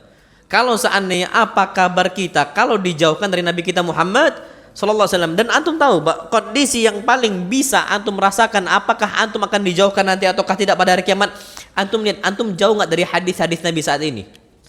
Itu nampak loh Pak. Wallahi tahu kita. Kalau antum hobi baca hadis, hobi kajian Pak, berarti antum cinta kumpul dengan Nabi SAW. Ada salah satu ulama salaf kita zaman dahulu, kenapa beliau ini betah betul di maktabah bersama kitabnya. Apa kata beliau? Wa kaifa amallu aisyu ma'ahum. Bagaimana saya bisa bosan sedangkan saya hidup bersama apa? Para sahabat Nabi kita Muhammad sallallahu alaihi wasallam. An Abi Hurairah. Jadi seakan-akan dia dengar langsung dari siapa? Abu Hurairah, dengar dari Nabi kita Muhammad sallallahu alaihi wasallam. Kaifa amallu aisyu ma'ahum. Gimana saya bisa bosan dari maktabah sedangkan saya hidup bersama mereka? Masya Allah. Tapi ternyata banyak manusia-manusia yang dihalangi oleh Allah Subhanahu Wa Taala tidak dekat dengan Nabi ketika mereka hidup, apalagi ketika mereka sudah apa? Sudah meninggal. Makanya Pak, nggak sedikit mereka ini yang hobi kajian, Pak, kondisinya pakai kursi roda. Itu kita tahu itu, Pak. Bahkan ada dulu di Prabu Muli tempat kami itu, Pak, ada bapak-bapak yang sudah tua buta, Pak. Buta beliau. Itu selalu pakai tongkat. Itu selalu hadir kajian. Ana bingung. Siapa yang nganterin beliau tiap hari gitu? Bahkan sholat 5 waktu itu ke masjid. Buta, Pak, jauh dari masjid naik motor terpaksa. Yang bawa itu ikhwal. Jadi beliau itu minta nelpon, kalau seandainya kosong beliau itu minta tumpangan. Selalu seperti itu, Pak. Buta, terus pakai tongkat, tapi kajian selalu hadir kajian. Itu menunjukkan taufik dari Allah Subhanahu wa Ta'ala. Kalau seandainya kita dimudahkan untuk jumpa seperti itu dengan Nabi, dengan hadis-hadisnya, Nabi sudah meninggal. Maka Allah Subhanahu wa Ta'ala akan mudahkan kita jumpa dengan Nabi sallallahu alaihi wasallam di hari kiamat nanti. Dan antum tahu, Pak, arhamun nasi bin nas. Manusia yang paling sayang dengan manusia Nabi kita Muhammad sallallahu alaihi wasallam. Jangankan manusia, Pak, onta saja nangis itu yang sayang dengan onta siapa? Rasul. Sayang betul, Pak, Nabi sallallahu alaihi wasallam dengan kita. Cuman kita ini kadang-kadang enggak sayang dengan Nabi sallallahu alaihi wasallam. Bahkan salawat di hari Jumat pun enggak pernah salawat untuk apa? Untuk beliau. Bekal agar sampai ke telaga tuh banyak, cuman waktu kita udah 8.15. Nggak cukup ya. Ala kulli hal, ini yang dapat Anda sampaikan. Jadi kalau seandainya, poin-poinnya aja deh Anda sampaikan. Kalau antum mau, soalnya poin-poinnya penting, Pak. Yang pertama, bekal yang pertama, Pak, sabar di atas sunnah Nabi kita Muhammad SAW. Antum, Pak, ingat lo ya, sekuat apapun antum, seberat apapun antum di atas sunnah, masih ada cobaan yang jauh lebih berat dibandingkan antum. Siapa? Ulama. Siapa? Para duat. Jadi antum jangan bersedih seorang diri. Ini pernah ana sampaikan juga, nggak tahu ana pernah sampaikan ke antum atau juga enggak. Jadi ada satu ikhwah nangis datang ke rumah ana sekitar pada di jam 9. Ustaz, ana bisa nggak jumpa sama antum? Ayo datanglah ke rumah ana, bilang. Ada apa? Nanti ana cerita, Ustaz. Datang ke rumah ana. Beliau bilang, Ustaz, bisa nggak kita bicara di mobil aja? Tapi ana bilang, antum masuk ke mobil ana bilang. Jadi keliling nih, Pak, 2 jam keliling Prabu Muli. Padahal Prabu Muli itu kecil ya, Masya Allah. Tapi yang lama itu kami 2 jam kayak mau ke Palembang nih, Pak. Cuman apa? Keliling doang, muter lagi sana, muter lagi sini. Jadi ujung Prabu Muli ke ujung Prabu Muli, muter-muter aja gitu kan. Jadi cerita awalnya itu, Pak, masalah rumah tangga. Sampai nangis. Ana bilang, jangan nangis. Antum lanang, ana bilang. Antum laki tegar, ana bilang. Enggak, Ustaz, berat banget, Mas. Inilah masalah antum. Nganggap seakan-akan masalah rumah tangga antum yang paling berat, Ustaz enggak diuji. Itu masalah kita, Pak. Jadi seakan-akan yang kena ujian cuman kita seorang diri. Mau dalam masalah rumah tangga, Pak, ujian Ustadz rumah tangga itu lebih berat. Antum masih tenang-tenang aja. Ustadz dakwah ke sana berhari-hari. Iya, kali dituduh nikah lagi. Ya kan? Istri 2 padahal halal. Tapi dicaci, dimaki dan sebagainya. Ya kan? Terjadi. Antum, Pak, safar 3 hari, 4 hari, tenang. Insya Allah istri antum nggak akan apa? Curiga. Karena Ustadz ini memang, kalau ustadz biasanya itu banyak yang mau sama dia. Biasanya gitu. Akhirnya antum mungkin ini nampaknya punya istri baru di sana kan gitu. Dan terjadi, Pak, antum tahu, Masya Allah, ada salah satu istri ustadz kita itu sampai kesurupan. Kenapa? Was-was syaitan, suudzon terus. Jadi sampai kesurupan. Aneh ngeruk ke istri beliau. Antum tahu suudzonnya kenapa?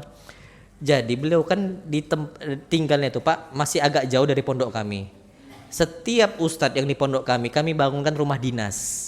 Setiap ustadz yang ngajar di pondok kami bangunkan rumah apa? Dinas semua. Jadi harapan kami ini pondok semua santri dikelilingi oleh ustadz-ustadznya. Jadi ustadz-ustadz yang lulusan Madinah atau yang dari kami dari pondok-pondoknya gitu kan, atau anak dari SDI itu nggak boleh keluar gitu, nggak boleh keluar. Selalu kami bangunkan dalam apa? Dalam pondok itu. Dibangunkanlah ustadz ini rumah. Masya Allah. Antum tahu apa kata istrinya? Ini ustadz ini cerita. Ustadz, ana nggak bisa kayak tinggal di sini. Loh, kenapa ustadz? Iya, istri ana nangis. Dibilangnya ana nikah lagi. Masya Allah. Padahal belum nikah. Ana tanya, antum nikah lagi Ustaz? Enggak lah Ustaz. Ana di sini alhamdulillah khair wa afiyah kata beliau. Tapi istri ana ngomong ana nikah lagi, sampai ngomong ke mertua ana katanya. Katanya ana udah nikah lagi. Ana sampai situ kaget. Berarti ujian rumah tangga antum tidak seperti ujian rumah tangga siapa? Ustaz. Ujian ekonomi antum, Pak, antum itu gaji itu masih besar. Ana saksinya, ustadz-ustadz tuh banyak gaji di bawah UMR. Mereka nangis? Enggak. Kenapa kita nangis? Ana saksi loh Pak. Kalau ana sebut gaji ana di sini, Pak, wallah tabu bagi ana sebenarnya. Ana gaji ana nggak besar. Mudir itu di bawah gaji ustadz-ustadz yang lain itu terjadi. Ana gaji ana lebih besar gaji ustadz yang lain. Kenapa? Karena ana cukup dari yang lain. Ana alhamdulillah ana ada dagang, ana ada jualan. Mereka belum jualan. Tapi apakah ana ngeluh tentang gaji? Enggak pernah ngeluh ana tentang gaji. Walillahilhamdu wal minnah. Enggak pernah, Pak. Jadi ekonomi antum tidak seberat ekonomi apa? Ustadz. Ternyata nanti kalau antum sabar, datang Pak semua orang nawarin dagang dengan antum. Yakinnya Ustadz jadi komisaris, Ustadz jadi dirut, terjadi loh Pak. Ustadz jadi komisaris dengan saham yang besar, beli perusahaan, terjadi Pak. Besar nih perusahaan. Biaya 1M. Itu bisa Pak jadi komisaris semisal, atau jadi dirutnya bisa Pak, perusahaan-perusahaan tertentu. Dan ini ana lihat kondisinya. Makanya sebenarnya ujian kita tuh nggak seberat ujian apa? Ustadz. Maka antum harus sabar sampai jumpa dengan Nabi kita Muhammad sallallahu alaihi wasallam. Itu yang ingin saya sampaikan. Karena banyak sih Pak, sabar itu sunnah. Terus istiqomah sampai meninggal. Itu nggak bisa ana sebutkan satu persatu. Sallallahu Nabi Muhammad. Ada tanya jawab ya. Tapi kalau ada pertanyaan silakan, sampai 10 menit lagi nanti akan ada hadiah di sini insyaallah. Tafadhol. Aslinya tanya jawab tuh jam 8 tadi itu. Cuman kelewatan. Tafadhol kalau ada pertanyaan silakan.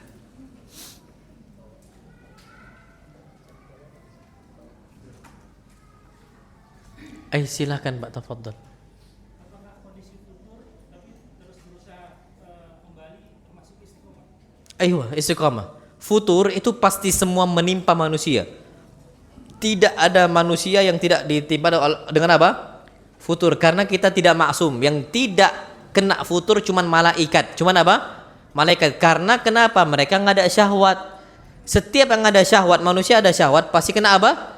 Futur. Jinnya juga sama ada futur. Ada futur. Karena mereka ada apa? Syahwat. Mereka mukallaf. Ada futur. Lebih dahulukan syahwatnya dibandingkan apa? Agamanya. Itu terjadi. Tapi ketika futur dia langsung kembali kepada agama Allah Subhanahu wa taala, maka itu tetap istiqamah. Maka disebutkan oleh Nabi kita Muhammad SAW, inna likulli amalin syirrah. Setiap amal itu ada masa semangatnya, naik-naiknya. Antum kenal sunnah pertama kali semangat kan? Semangat.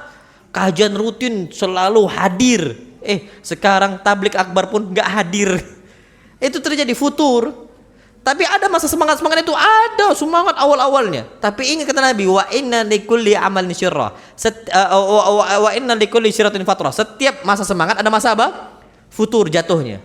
Tapi apa kata beliau? Faman kanat fatratuhu ila sunnati faqad ihtada. Barang siapa masa futurnya cepat dikembalikan kepada sunnahku, faqad ihtada, selamat dia. Tapi kalau enggak cepat dikembalikan, faqad halak, maka dia akan apa? Binasa. Nah, wallahu alam bissawab. Tafadhol yang lain silakan.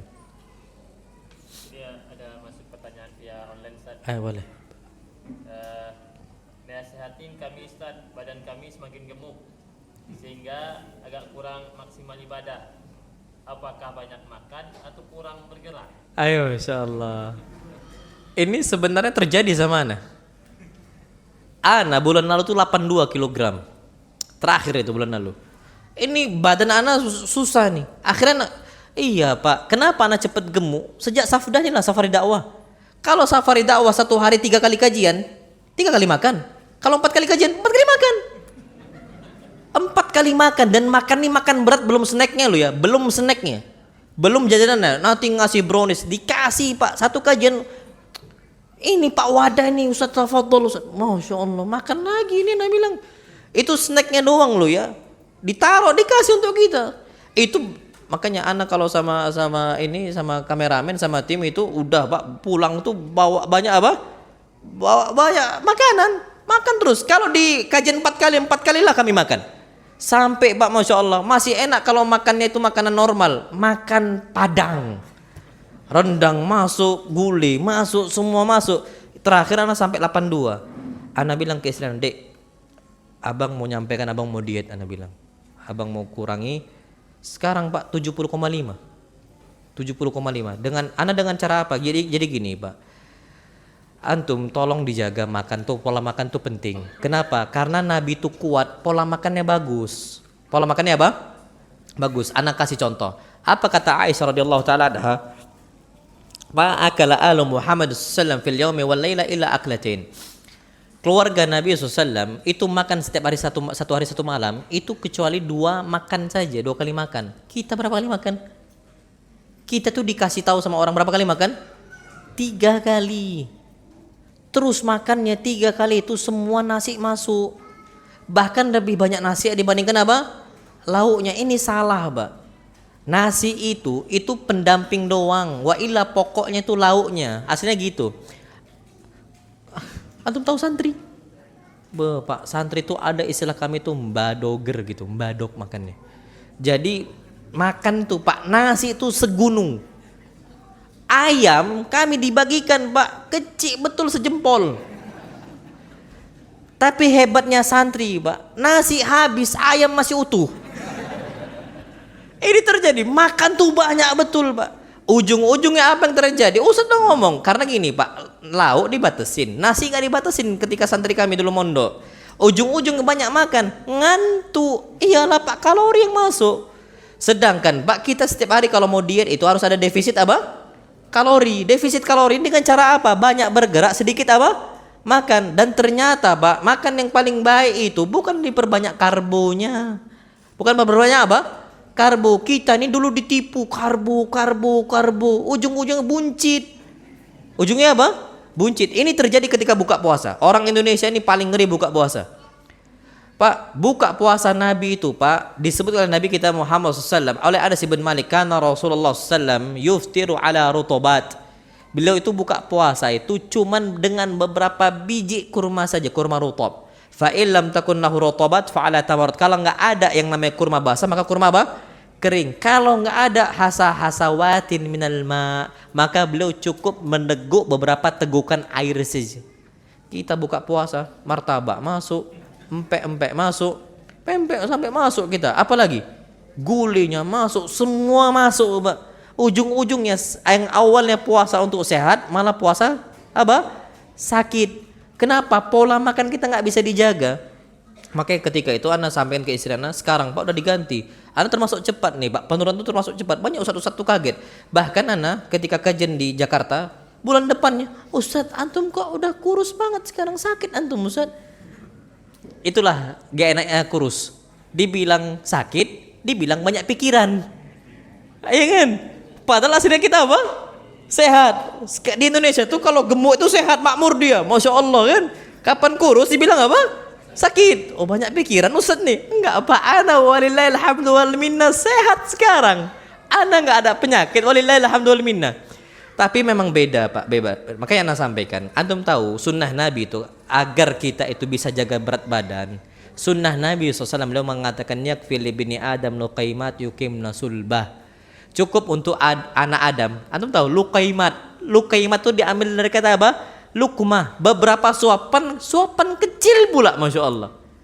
Makanya sunnah Nabi itu nyuap itu suapan kecil pakai 3 jari. Antum 5 jari. Makan 5 jari. Lukaimat beberapa, itu pun beberapa loh ya. Cuman apa? Beberapa. Lukaimat yukimna sulbah. Tujuannya apa? Bisa negakkan punggung. Kita makan tujuannya membuncitkan perut. Kan udah beda tujuannya. Inilah yang akhirnya muncul banyak penyakit di kita. Belum umur tua udah kena ginjal. Udah kena apa? Ginjal. Makanannya nggak sehat. Udah kena diabetes. Udah kena apa? Nggak sehat makanannya. Kalau Nabi kita Muhammad SAW itu sehat betul. Dan ternyata Pak, kanker itu sel-selnya bisa mati, bisa hancur nih sel-sel kanker itu sebabnya apa? Puasa. Ketika orang itu merasakan apa? Lapar. Makanya ada ucapan kita itu Pak, berhentilah makan sebelum apa? Kenyang. Dicukupkan saja Pak, dicukupkan saja. Jadi itu sunnah Nabi kita Muhammad SAW dalam urusan apa? Makan. Dan Nabi SAW itu kapan nggak ada makanan, beliau nggak maksa untuk nyari makanan. Nabi pulang ke rumahnya, Nabi nanya, ya Aisyah, hal indaki syai'? Aisyah, kau ada bisa dimakan nggak? La ya Rasulullah. Apakah Nabi cari sana sini untuk makan? Enggak. Nabi spontan mengatakan, ini idan saim. Kalau gitu aku apa? Puasa. Oh coba kita, istri nggak masak, marah-marah. Kenapa nggak masak di? Padahal istri kita nggak masak karena duit nggak ada. Karena istri ini tergantung donaturnya. Kapan donaturnya seret juga lah makan di rumah kan gitu. Kita yang marah-marah dengan istri. Nabi ada nggak makanan? Nggak ada. Ya sudah selesai. Itulah kondisi bahwa saya kita ini kalau saran ana sedikit makan. Makan tuh yang cukupnya. Makanya saran ana banyak lauknya. Nasi itu jangan diperbanyak. Banyak makan lauk, makan terus makan apa? Makan sayur, daging dimakan sayur dan jangan berlebihan. Ana vegetarian. Jadi haram bagi dia makan apa? Daging. Nah, ini enggak boleh, Pak. La tuharrimu ma ahallallah lima tuharrimu ma ahallallahu lak. Lima tuharrim ya Muhammad, kenapa kau haramkan apa yang Allah halalkan untuk engkau? Makan aja. Tapi apa? Kata Allah, kulu washrabu wala tusrifu. Silahkan makan, silahkan minum, tapi jangan berlebihan. Makanya Anda tuh lihat video Ustaz Abdurrahman Dhani, beliau mengatakan makan itu kurangin nasi. Di Indonesia dari zaman ke zaman, makanya orang Indonesia tuh Pak pendek, buncit. Karena nasi. Coba protein dari dulu Pak. Makanya saran Anda Pak, antum punya anak, ini sama yang Anda terapkan di rumah Anda sekarang. Anak-anak itu termasuk agak tinggi. Kenapa? Karena nggak dikasih nasi Pak, nggak dikasih nasi. Nah ada istilah kita nih Pak, Ustadz kami itu kalau nggak makan nasi nggak kenyang, ora segora warak gitu. Nggak, kalau nggak nasi nggak apa? Nggak kenyang. Itu sugesti. Apa? Sugesti. Wa illa aslinya Pak, nasi ini yang buat orang tuh cepat lapar. Nasi. Ada beberapa makanan pokok Pak yang dia itu bisa lama. Salah satu itu kurma, gandum. Itu termasuk yang bisa apa? Buat kita tuh lama apa? Kenyang. Nasi Pak cepet laparnya. Cepet laparnya. Makanya Pak usahakan, ini saran anak Pak, kalau antum makan banyak nasi, antum cepet apa? Lapar. Tapi kalau antum banyak proteinnya Pak, dengan seratnya, anak yakin insya Allah itu apa? Anak bukan ahli gizi sini. Cuman anak bercerita tentang kondisi anak saat ini. Saat ini anak berat dengan 70 kilo dari 82 loh ya. 82 sekarang terakhir anak sebelum safar kemarin nih, malam anak kemarin sebelum safar, itu anak timbang 70,5. Itu malamnya. Aslinya anak nimbang tuh harusnya tiap pagi. Dari bangun tidur itu nimbang anak selalu. Tapi anak nimbang kemarin itu malam. Biasanya kalau nimbang 70,5, pagi itu lebih apa? Lebih nurun dia seperti itu. Jadi ala kulli hal, apakah gara-gara banyak makan? Bisa jadi. Ataukah sedikit bergerak? Bisa jadi. Dua-dua itu faktor membuat diri kita apa? Tambah apa? Gemuk. Makanya susah untuk bangun pagi. Susah untuk kajian, bawaannya ngantuk. Pak, kajian kalau bawaannya ngantuk tuh bisa jadi karena posisi tubuh banyak apa? Makan. Makanya bingung kok ada orang-orang tuh belum apa-apa baru kajian udah mulai ngantuk. Mungkin doanya bismillahirrahmanirrahim ma'amutu. Wah ya, mungkin gitu Pak, belum apa-apa udah apa? Ngantuk. Ustadznya nyampaikan dengan kok berapi-api, tidur. Gitu kan, bisa jadi doanya apa? Bismillah. Tapi wallah alam Pak, itu sebab makan sih. Sebab apa? Makan. Santri itu ketahuan Pak, kalau udah makan banyak, biasanya santri itu yang hobi tidur itu mereka-mereka yang gemuk. Hobi tidur itu. Cepet tidurnya. Anda punya ustadz, Masya Allah ya. Ustadz ini nyampein itu lembut banget. Pak, tengoklah orang gemuk. Ustadznya belum amma ba'du udah tidur dia. Masih muqaddimah loh ya. Karena ada beberapa ustadz kalau ngisi di kelas tuh muqaddimah itu agak apa? Panjang, semua dibaca sama beliau. Ini Pak belum amma ba'du udah apa? Tidur. Kenapa? Posisi yang gemuk. Dan Pak, tolong Pak, buncitnya perut kita itu tanda hari kiamat. Hadis Nabi kita Muhammad SAW beliau mengatakan, inna min asyratis sa'ati ayyadhara fihi musliman. Yang namanya tanda hari kiamat tuh banyak muncul orang-orang yang buncit. Jangan percepat hari kiamat dengan buncitnya antum. Jangan Pak, sudah. Jangan. Udah banyak sekarang nih Pak orang-orang buncit sudah. Makanya kalau bisa nih Pak, Nabi, antum tahu perut Nabi? Kata Ummu Hani mengatakan, ra'aitu batna Rasulillah sallallahu alaihi wasallam illa dzakartul qaratis ba'daha ala ba'd. Aku melihat tubuh Nabi sallallahu alaihi wasallam, lihat badan Nabi sallallahu alaihi wasallam, aku langsung ingat dengan apa kertas yang dilipat-lipat. Kertas dilipat-lipat, antum buka, apa yang terjadi? Six pack. Antum one pack. Masih mending one packnya rata, one packnya maju. Kalau rata nggak nampak garis-garisnya masih oke. Ini udahlah nggak nampak, maju pula ya, nimbul kan. Bahkan badan itu lebih gemuk, lebih maju dibandingkan dada. Terjadi Pak di zaman sahabat Nabi SAW. Nabi ini kalau kapan sholat, beliau ngambil apa? Tongkat. Nabi ngambil apa? Ranting pohon. Nabi luruskan sofnya. Apa kata Nabi SAW? Sawu sufufakum fa inna taswiyatus safi min tamami shalah. Kata Nabi SAW, istaqimu, rapatkan sof kalian. Karena rapatnya sof itu termasuk kesempurnaan apa? Salat. Istaqimu, luruslah kalian. Nabi keliling. Ada sahabat maju. Nabi tepuklah apa perutnya. Mundur. Tapi apa perutnya ditepuk oleh Nabi SAW? Mundur. Pak, itu udah lurus. Cuman perutnya yang maju. Makanya dia nggak ridho Pak. Apa kata dia? Ya Rasulullah, la ardo hatta aqtassa mink. Aku nggak ridho sampai aku kisos engkau. Hadis sahih. Jadi udah lurus Pak. Tapi nampaknya maju gara-gara perutnya apa? Maju. Ya Rasulullah, la ardo hatta aqtassa mink. Aku nggak ridho sampai aku kisos engkau. Apa kata Nabi SAW? Nabi buka bajunya, iqtassa minni. Kisos saya. Dibuka perut Nabi SAW langsung dipeluk oleh apa sahabat tersebut. Sebenarnya dia bukan mau kisos, mau balas pukul, bukan, tapi mau meluk, mau nyentuh apa perut Nabi kita Muhammad SAW. Karena perut Nabi itu berkah. Kalau perut kita nggak berkah. Perut Nabi itu apa? Berkah. Perut kita tidak apa? Tidak berkah. Tapi itu terjadi Pak. Jadi orang tuh bisa bingung ini software lurus atau belum gara-gara apa buncit. Jadi seperti itu. Nah, wallahu alam bisawab. Dan ini kata Umar mengatakan perutnya buncit itu. Umar lagi jalan, lewat orang buncit.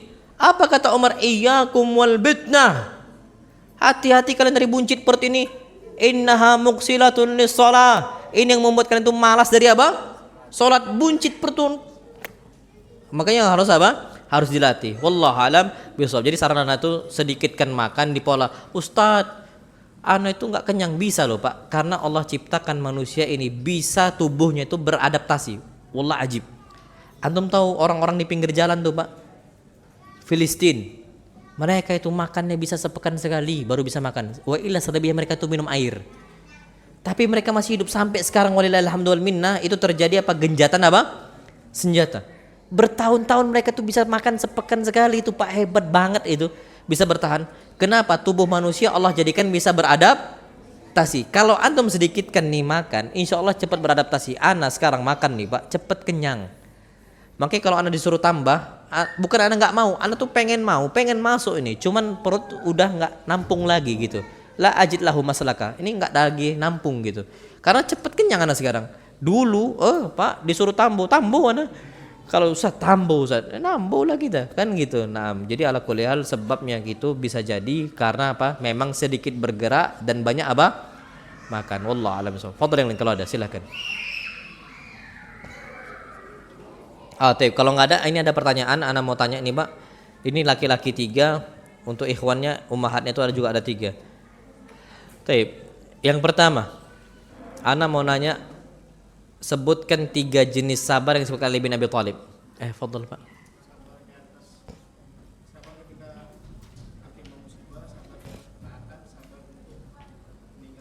Masya Allah, tafadhol Pak, jazakumullah khair, barakallahu fikum. Afwan Pak ya, insya Allah. Ana mau ingatkan juga ini sarung, kalau bisa Pak, merek sarung itu jangan diletakkan di paling bawah, di paling tengah. Wadimor mereknya. Orang sholat tuh nggak khusyuk. Nah santri itu tuh sering gitu Pak, santri itu adu sarung. Jadi kalau sarungnya bagus Pak, itu di santri itu Allahu Akbar. Orang tuh mikirnya Quran atau mikirnya sholat, wadimor. Iya, wadi mor. Antum jangan. Ini terjadi loh Pak. Makanya usahakan Pak, yang namanya mereknya itu letakkan di mana? Atas. Jangan di bawah. Jangan maksa banget Pak. Oh BHS. BHS kan? Iya BHS. Oh mahal. Bahkan BHS tuh muncul yang KW-KW gitu. Gara-gara saking mahalnya dia BHS. Oh ini gajah duduk gitu kan? Janganlah, jangan. Terus Samarinda dulu kan? Apa nomor angka Samarinda? Itu santri itu Pak paling bangga itu dengan apa? Ana dulu sebelum jubahan gini, Pak Ana sarungan sering Pak mondok namanya kita, Pak anak pondok nih main bola pun pakai sarung. Main bola pun pakai apa? Sarung. Mereka tuh merasa bangga nih Pak. Oh wadi murah. Makanya antum usahakan Pak jangan pakai sarung mereknya di mana? Di bawah. Letak. Setahu Ana, masalahnya juga, antum tahu kan sarung itu kan ada garis tengah tuh. Ana nggak tahu kenapa tuh merek tuh diletak paling tengah itu. Kalau atlas tuh Ana digeser. Jadi yang lihat tuh cuman orang yang pakai gitu loh. Itu pun ketika rukuknya nampaknya. Tapi kalau bisa udahlah letakkan paling apa? Paling atas itu yang paling apa? Yang paling aman. Na'amullahu a'lam bissawab. Baik. Kemudian berikutnya, siapa yang membunuh Hamzah bin Abdul Muttalib? Ayo, Wahsy, tafadhal. Masya Allah. Baik. Kemudian yang berikutnya untuk ummahat, sebutkan 2 aspek yang membuat kita itu bisa selamat di dunia. Terus bisa terus di atas sunnah Nabi SAW. Apa Bu? Bisa melewati musibah yang menimpa kita. 2 aspek. Ibu-ibu, ayo sabar dan sholat tafadhol. Panitia sabar dan sholat tafadhol Pak. Naam.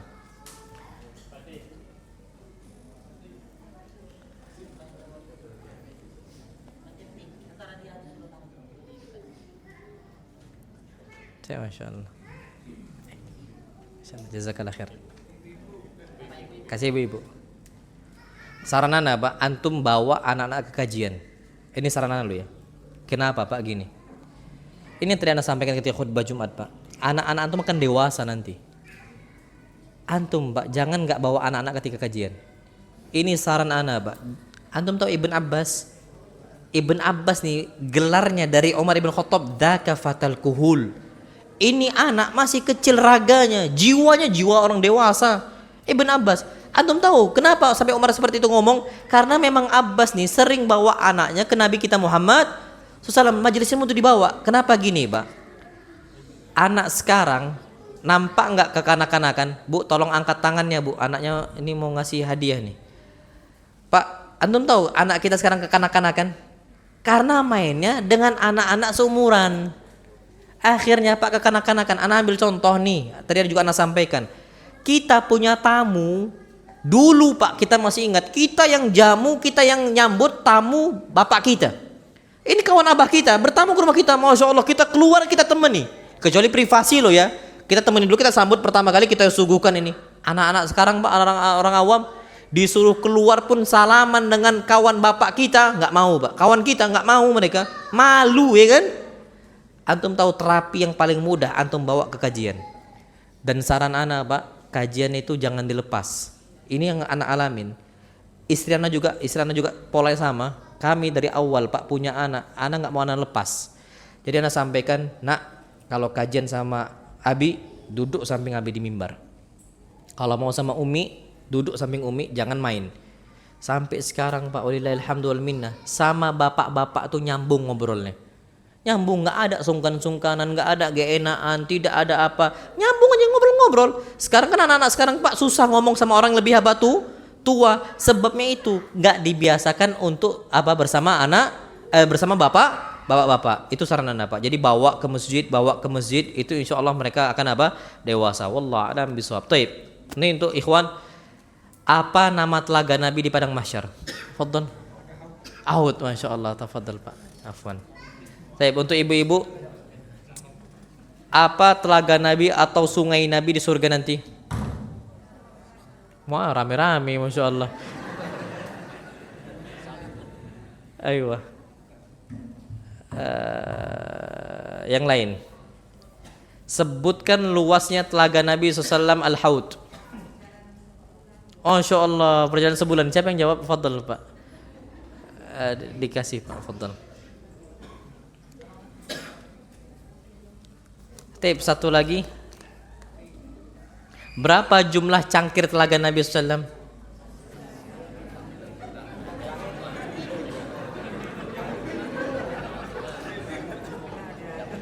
Ini rame-rame. Kalau tadi satu orang sebulan tuh satu orang.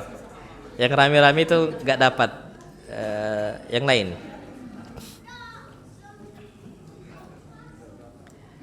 Yang lain.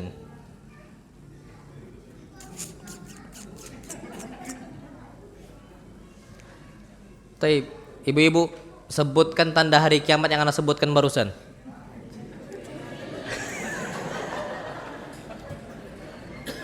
Dan yang lebih rentan untuk buncit tuh ibu-ibu. Ibu-ibu tuh rentan banget buncit. Wallahil adzim sahih. Betul. Kalau ibu-ibu nggak bisa dijaga perutnya, gemuk itu, gemuk. Makanya usahakan ibu-ibu jangan buncit. Usahakan ibu-ibu jangan apa buncit. Gemuk berisi boleh. Berisi itu apa? Boleh. Berisi itu boleh. Dan ternyata di zaman salaf zaman dahulu, wanita yang berisi itu lebih dicintai dibandingkan wanita yang kurus kering kerontang. Kenapa? Disebutkan bisa menghangatkan tubuh kita. Sahih Pak, kalau musim dingin peluk aja istri. Kapan gemuk hangat dia. Dan ini disebutkan ulama salaf kita zaman dahulu. Karena yang namanya kondisi istri yang gemuk itu apa? Bisa menghangatkan. Masalahnya di kita, gemuk tak bisa menghangatkan. Kenapa? Yang satu ngadap ke sana, yang satu ngadap ke sana, tidur saling memunggung. Masya Allah. Jadi percuma istri kita apa? Berisi. Nah, wallahu a'lam bishawab. Taib, sebutkan satu sebab umat Islam, umat Nabi dihalangi untuk jumpa dengan Nabi di telaga ya. Sebutkan satu ibu-ibu. Sebutkan satu. Ibu-ibu, mic-nya Bu. Sebutkan satu. Tadi Anda sebutkan dua di situ. Tiga Anda sebutkan. Hah?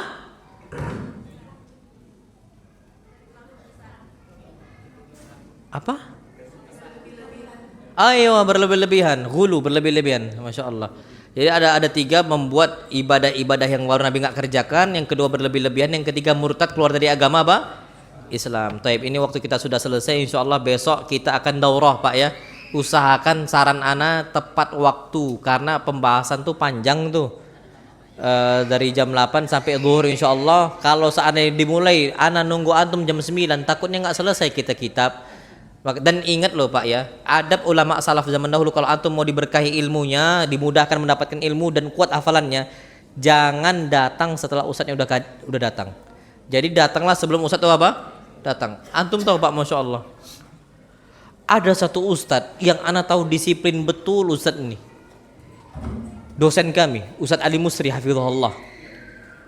Pak, beliau ini dulu tuh sampai sekarang beliau tuh rajin kemana-mana ngisi dakwah tuh keluar. Dulu Pak, beliau ini masuk. Beliau ini kami kira ustadznya safari dakwah keluar. Insya Allah nggak masuk di nampaknya.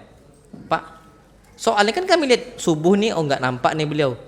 Subuh beliau nyampe di Jember jam 7 Pak. Anda lupa kuliah tuh jam berapa waktu itu. Masuk kuliah langsung masuk kuliah. Kami Pak masuk setelah beliau ngabsen disebutkan misal Abdurrahman. Cuman telat semenit aja. Pokoknya itu kalau udah nampak Ustadz Ali Musri kami langsung lari Pak.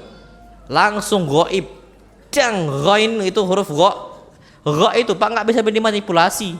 Gha itu bukan kecil, gha sangat gede banget Pak. Menunjukkan langsung dialpakan Pak. Padahal kita hadir cuman telat 1 menit Ustadz Ali Musri.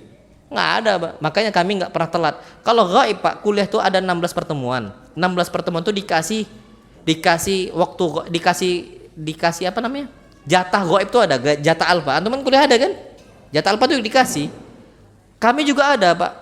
Tapi dia masuk terus, jatah alfanya habis nggak bisa Pak. Tetap rosip nih pelajaran itu harus ngulangi semester depan. Harus dia ngambil lagi pelajaran itu mata kuliah itu apa? Pada semester depan. Gede banget lagi goknya Pak, nggak bisa. Antum mau main-main di situ nggak bisa. Ustadz Syafiq juga sama. Setahu ana Ustadz yang nggak pernah telat juga Pak, yang paling capek beliau Ustadz Syafiq. Beliau itu selalu on time. Masuk jam beliau langsung masuk di saat itu. Itu yang dulu kami alamin loh ya. Kami alamin. Jadi usahakan santri atau mahasiswa tuh atau kita lah penuntut ilmu itu duluan datang sebelum ustadznya apa? Datang jam 8 Pak. Berarti sudah kita set time-nya. Dan di Indonesia inilah masalah di kita nih Pak. Dan Syekh Utsman Al-Khamis mengatakan ini termasuk kemunafikan. Apa itu? Suka ada jam ngaret. Contoh, rapat semisal jam 9, sengaja dibuat setengah 9. Kalau dibuat jam 9 akan ngaret ke jam setengah 10. Ini masalah terbesar di kita.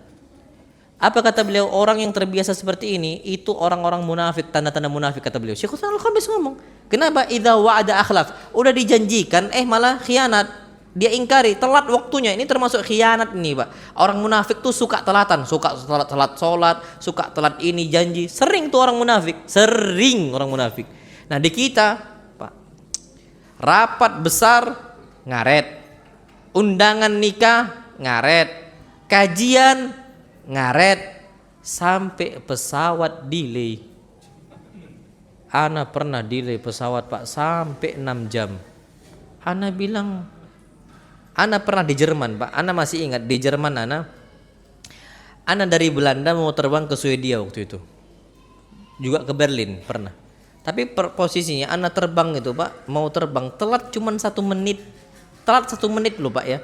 Itu pun bukan telat take off-nya, telat boarding. Kan jadi kan boarding dulu ya. Biasanya tuh boarding setengah jam sebelum apa? Take off kan gitu. Telat boarding nih cuman semenit, nggak bisa masuk abadan. Ana nggak salah Pak, yang salah ini ya tadi yang ngantar. Pak, ini kita harus cepat. Tenang Ustadz. Gitu. Nggak apa-apa, aman itu. Telat tinggal beli lagi. Ya orang kaya beda cerita. Tapi kalau kita nih Pak, ya Allah, ini tiket kalau dirupiahkan besar ini. Untuk makan bisa itu kan. Tapi ternyata Pak, kondisi mereka orang kafir, nggak ada istilah delay. Kita kajian pun delay. Kajian itu sampai apa?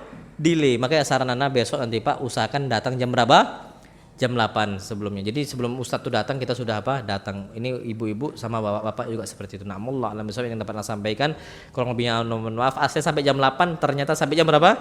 9. Ana mohon maaf delay kita, Masya Allah. Delay durasi kajiannya ya, bukan mulainya loh ya. Mulai apa durasi kajian. Ana mohon maaf yang dapat Ana sampaikan. Subhanakallahumma bihamdika asyhadu an la ilaha illa anta astaghfiruka wa atubu ilaik. Assalamualaikum warahmatullahi wabarakatuh.